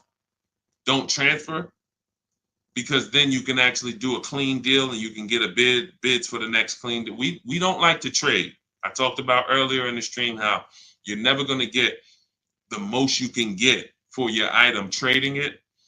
So usually when you don't sell your car, when you trade it, you're going to have more negative equity than you could have had if you have negative equity. But that's the first thing, Stephanie. And truly, even before you do that, you need to know, am I buying this next car to keep it at least 8 years or not? Because if you're not keeping it at least 8 years, then you should be transferring to a lease. You said, I moved to the city and I can see paying $519 for the next 5 years. Well, exactly, because $519 is only a $25,000 to $26,000 loan for 5 years. On a 6-year loan, maybe $30,000. So that's all the loan you have on a 6-year loan, $30,000. Whether you got a new car or used car, that's what you're driving. Meanwhile, the same $519 a month payment, we have people who are paying $519 and driving way more expensive cars than that. Look at Greg. Greg is paying $527. He's driving a $56,000 Kia EV6 Wind. That's an electric vehicle. Danielle is paying $550. She's driving a $44,000 Audi A3. I'm sorry, yes, A3. Raphael is paying $549. She's driving a $46,000 Jeep Grand Cherokee. So see what the money gets you when you know how to leverage your money. So the first thing you should be doing is seeing, am I in the right foundation structure-wise for my lifestyle? My lifestyle is I don't keep cars 8 years, I should be leasing. If my lifestyle is I keep cars more than 8 years, then I should be purchasing. And then you could transfer it and you just got to go into a less expensive car. See, the only way you're going to drop your payment is to go from a $30,000 loan, whatever you're in, to a $20,000 loan if you're buying. That's the only way when you're buying. When you are purchasing, if you want to drop your payment, you have to go to a less expensive car, because the amount that you're paying and the loan that you're paying, you need to lower that. So $30,000 loans, $500, so $500 and change payment for 6 years. I'm trying to get to $350. Then I got to go buy like an $18,000 car. I need to take an $18,000 loan. Meanwhile, if you were trying to get to $350 and you're shopping a below market lease, you get one like India got. India's paying $365 a month for a brand new 2024 Hyundai Elantra Limited. Look, $365 a month. That's probably a $28,000 vehicle, close to maybe 28. I don't know what the Limited cost. So you're talking about a $28,000 vehicle for $365 versus an $18,000 used car. These are very big differences. Biggest thing you need to do up front is decide, am I keeping this next car 8 years or not? And then after that, assess that equity, Stephanie, using what I told you in the beginning when I first started answering. Go to those 6 websites, get your values and find out what your asset is worth. And if you're going to have positive equity or negative equity moving into your next transaction. That's step 1 and 2 right there. Okay, do those things before doing anything. Great question. Go ahead, Dolan. You owe $22,000 and you have a Toyota Corolla, so most likely you're going to be upside down. And again, that's just very unforgiving. Toyota Corolla, compact, entry-level, small sedan, probably a $25,000 vehicle. You bought it, and that same competitor, which is a Hyundai Elantra, a Honda Civic, these same vehicles are $500 and change to purchase. They're $500 and change to purchase. Depending on the interest rate, could be $600. I'm talking no money down. Let's see. The reason why most people can understand what I teach is because we don't confuse it with money down. When you start getting into these money down conversations, people are confusing you because you'll think Like, okay, give you an example. For my for my Infiniti truck, it's a $54,000 truck. I bought it 3 years old for $31,000, $31,800. Great price. It was better than all the competitors. Now, I pay 500. I think I pay 525 a month. When I replace this vehicle, I already did my equity assessment. I'm right about a break even. I'm right about a break even. Now think about this. People will make you forget. I've been paying the 525, but I didn't forget about the $5,000 down that I put when I bought the truck. So had I not put that $5,000 down, my payment really would be probably about $625, maybe about $650. See, because I understand the math, I'm not going to confuse a $525 payment with $5,000 down. I'm not going to confuse that with a $525 payment with no money down. Because I know that I could have leased a brand new Infiniti truck just like the one I got, and I could have got it for $525 a month, no money down. How do you know that, Deshone? Because I've helped people do it. Look at Ashley. Ashley got the same vehicle that I could have got. Look, 2024 QX60 Lux. MSRP is $58,000. His payment is $554 a month, no money down. No money down. I'm paying $525 for a 3-year-old used car, used version of this. Because again, I had planned to keep it, but if you didn't keep it, look, if you didn't keep it and you bought it, you lost. It doesn't matter what you plan to do. You got to follow the plan because cars are unforgiving. Same vehicle, Rosalie. Look, Rosalie, $59,000, 2024 Infiniti QX60 Lux. Look, $592 a month, right below 1%. And she had a lot of offers higher than this. Obviously, we get, if you're new here, we get multiple offers. You're not going in negotiating this deal like this. But I see what the market was. I could have gotten this, but yet I thought I was buying. I thought I was going to keep 8 years, and now I went and bought it. But when I actually go and swap it, I actually paid more than them. And only the people who are really committed to their finances are going to understand this, even though it's simple. You got to really sit up and you got to be like, yeah, it's not even close. It's not even close. So what you're going to thank me for is really getting the concept of leasing first. And then you'll thank me second for teaching you how to get the best leases and purchases from home. But the first thing that many of you need to do is break the programming of don't lease cars. That is what is killing you. That's what has you tied up in $700,000, $800,000, $1,200 payments because you're believing bad advice. You could drop those payments by $300, $400, $500 a month. Just like I talked about my neighbor who he had his Kia Telluride paying over $800 a month. His wife totaled it. He said, Deshone, I followed your 8-year rule. I'm not buying these cars no more. I'm going to shop for a lease. He got the same exact vehicle for $479. Same exact vehicle that just was in his household, in his driveway for $800 a month. He went and got the same one, and now it's $479. It's just amazing. His life has changed. You pay $400 a month, $300 a month for the exact same vehicle, and once you learn to do it right, and you see, man, I can't believe it. I don't have more car, less car. I got the same car. How am I paying $300 a month less than I was just paying? Well, because you structured your deal correctly.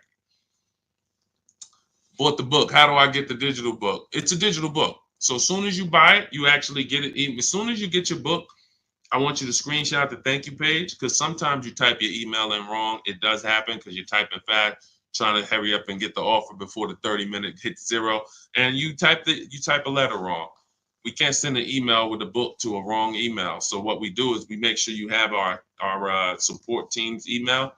Make sure if you don't see that book in your inbox in the next 5 minutes, 10 minutes tops, you email my support team. Also, as soon as you get your book, as soon as you pay for it, right on the thank you page is the link to open the book. So you'll see at the bottom, click the link below to open your book. But I also email you a copy. Okay, and then use it, follow it step by step. Don't jump steps. You'll see it's very, very step-by-step oriented. Get to one step, do it, check it off, move to the next step, do it, check it off. And by the time you get to step 7, you're setting up your delivery. That's literally step 7 of the book, delivery or pickup. Okay. So for those of you who just jumped on, everything we've been teaching on this stream, it's called Car Shopping Questions and Answers, is out of my new book. It's a digital book. It's called Cars from Home, 7 Steps to Saving Time, Money, and Avoiding Dealership. It's a mindset. You're not going to the dealers anymore to get these deals. You're not going to the dealers anymore thinking you're going to get a deal. You're going there to test drive or to pick up your car. Everything else you are doing is from home. You are using websites, you're using email scripts, you're using specific steps from home to make dealers and banks compete for your business. And that's how you're going to save the most money and have the most fun. Save the most money, save the most time, and have the most fun.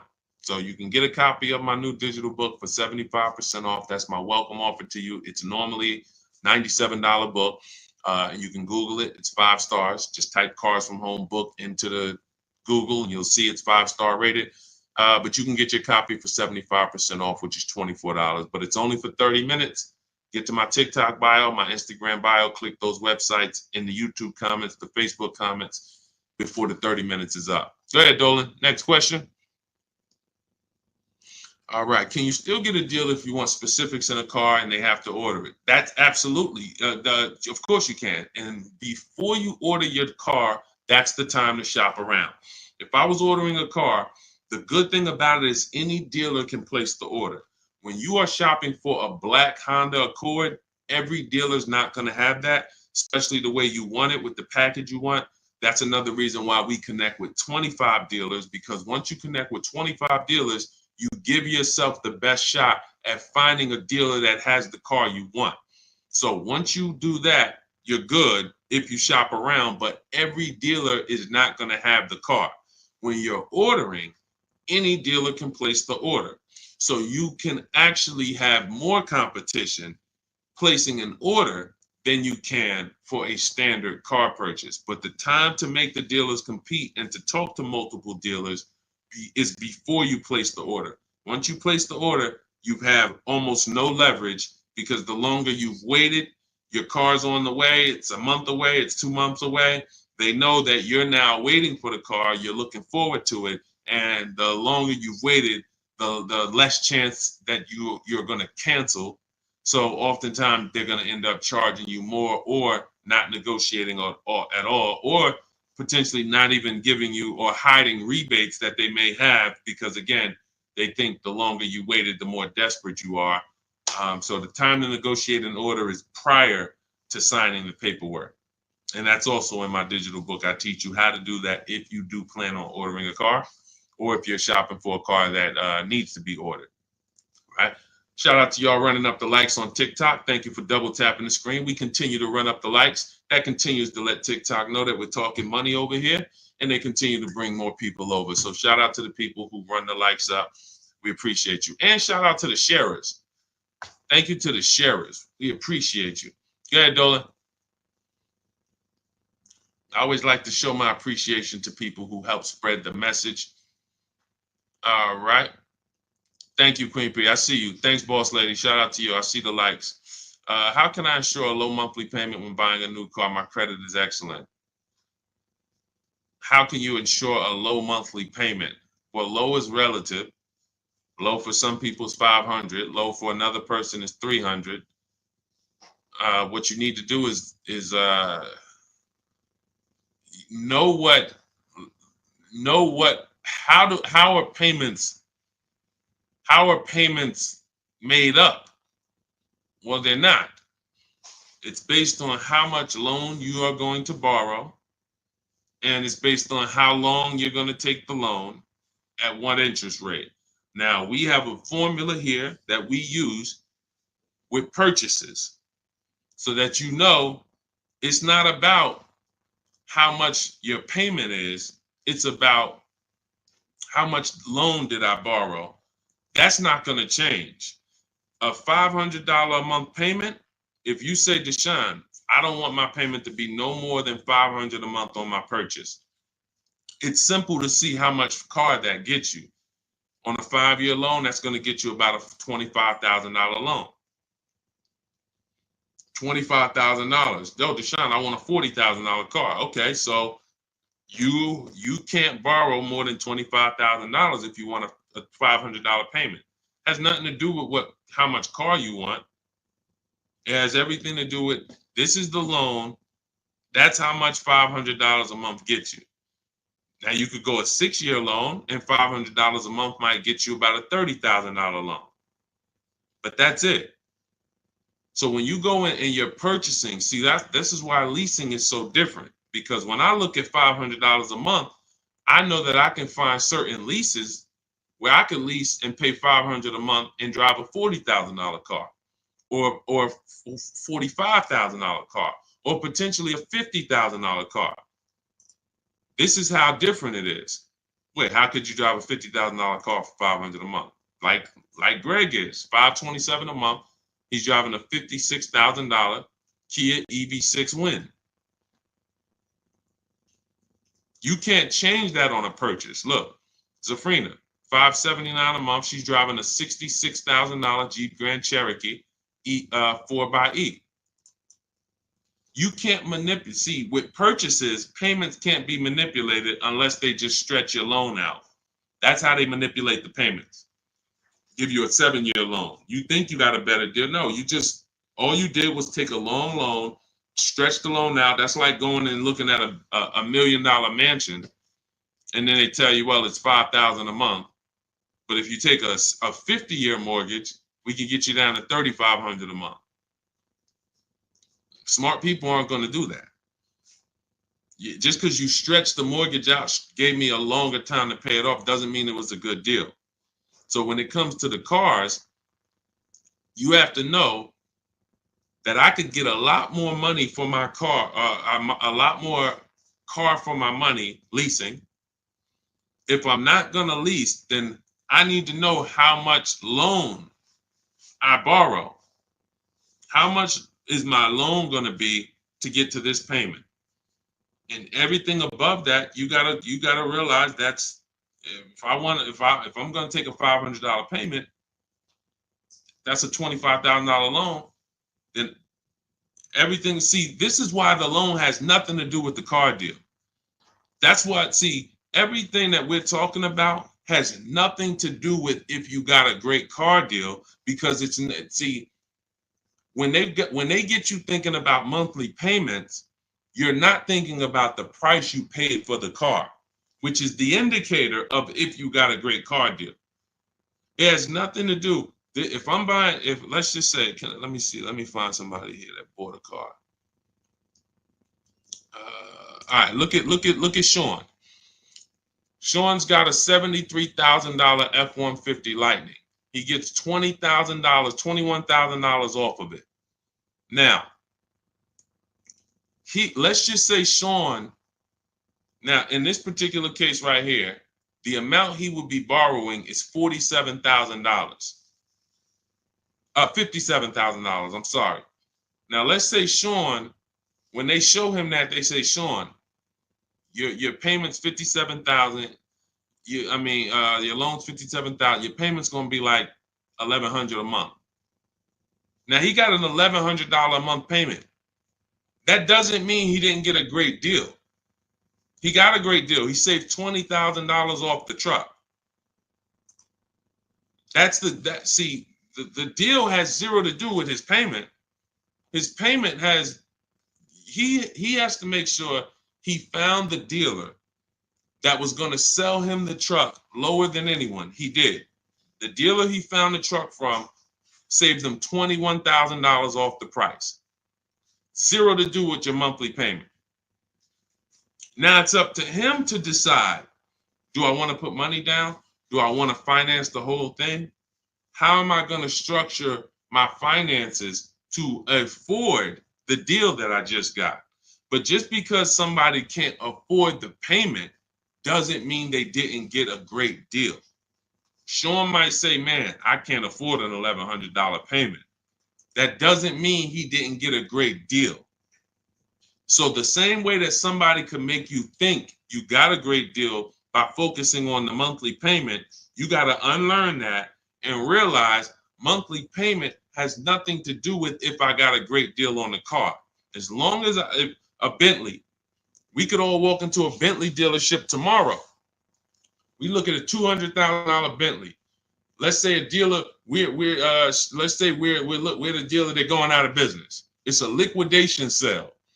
And the dealer's sitting there and they're like, listen, God, I got great news for you guys. You came in on the right day. We're going out of business. We have to liquidate everything. Everything is 50% off for today. So we could get a $200,000 Bentley for $100,000, brand new, liquidation sale. Now, I can't afford that payment. You might not be able to afford that payment. That's a $2,000 a month payment if we wanted to buy that vehicle. You get what I'm saying?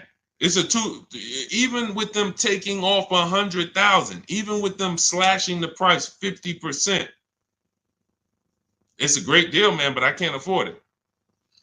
That means affordability has nothing to do with the deal. That's what you have to separate. Your mission is, let me find the dealership that is going to sell me this car lower than anyone, because they're all going to have different prices. Once I find that dealership, then I'll determine if I can structure it, be it a lease or a purchase, to make it affordable. Or whether I'm purchasing, whether I'm going to put money down. That's how we decide, am I going to put money down? Because let's just say that same Bentley deal that we got, we're getting the Bentley 50% off. You might not be able to afford, but you might have $50,000 in the bank, and you say, man, I'm just going to I'll put 50 grand down and get the Bentley. And then I'm only going to I'll put half down. Now your payment is based on 50,000. So you can say, well, I can structure this thing to where I can afford it. Great. That's where money down comes in. It's just managing my monthly payment. That's the whole thing of a down payment. Managing my monthly payment. What do I want my monthly payment to be? If I could do a deal and I could afford the monthly payment with no money down, great, I'll do that. But the mission is, am I paying the lowest amount in the market for the car?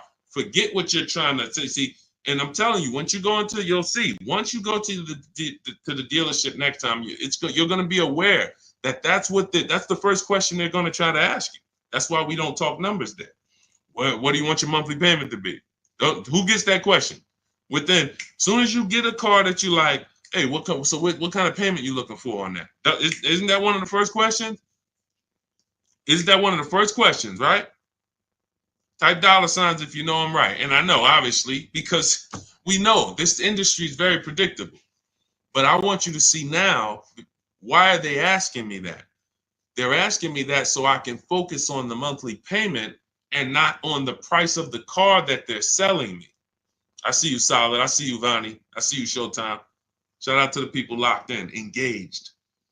You usually get the most out of what we do. So this is why they're trying to get you focused on the monthly payment.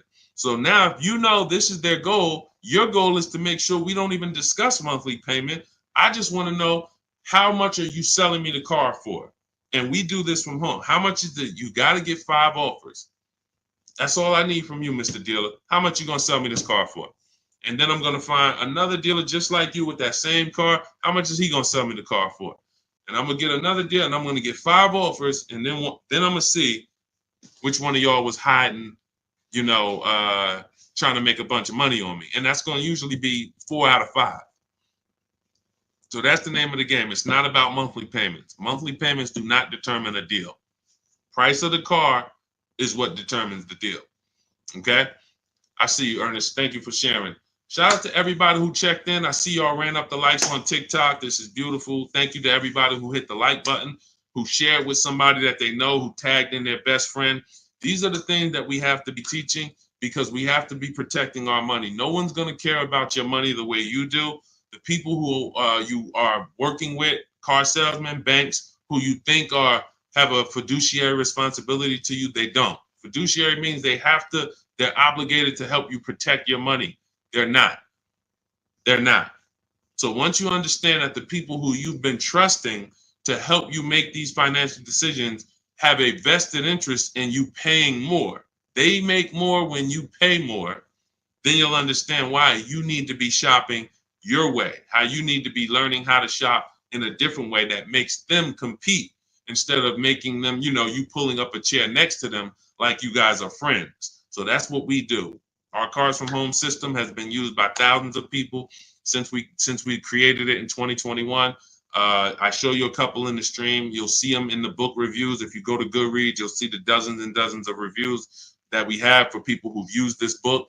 And it's literally it's a blueprint to below market car deals, to saving thousands from home. That's why it's called Cars from Home.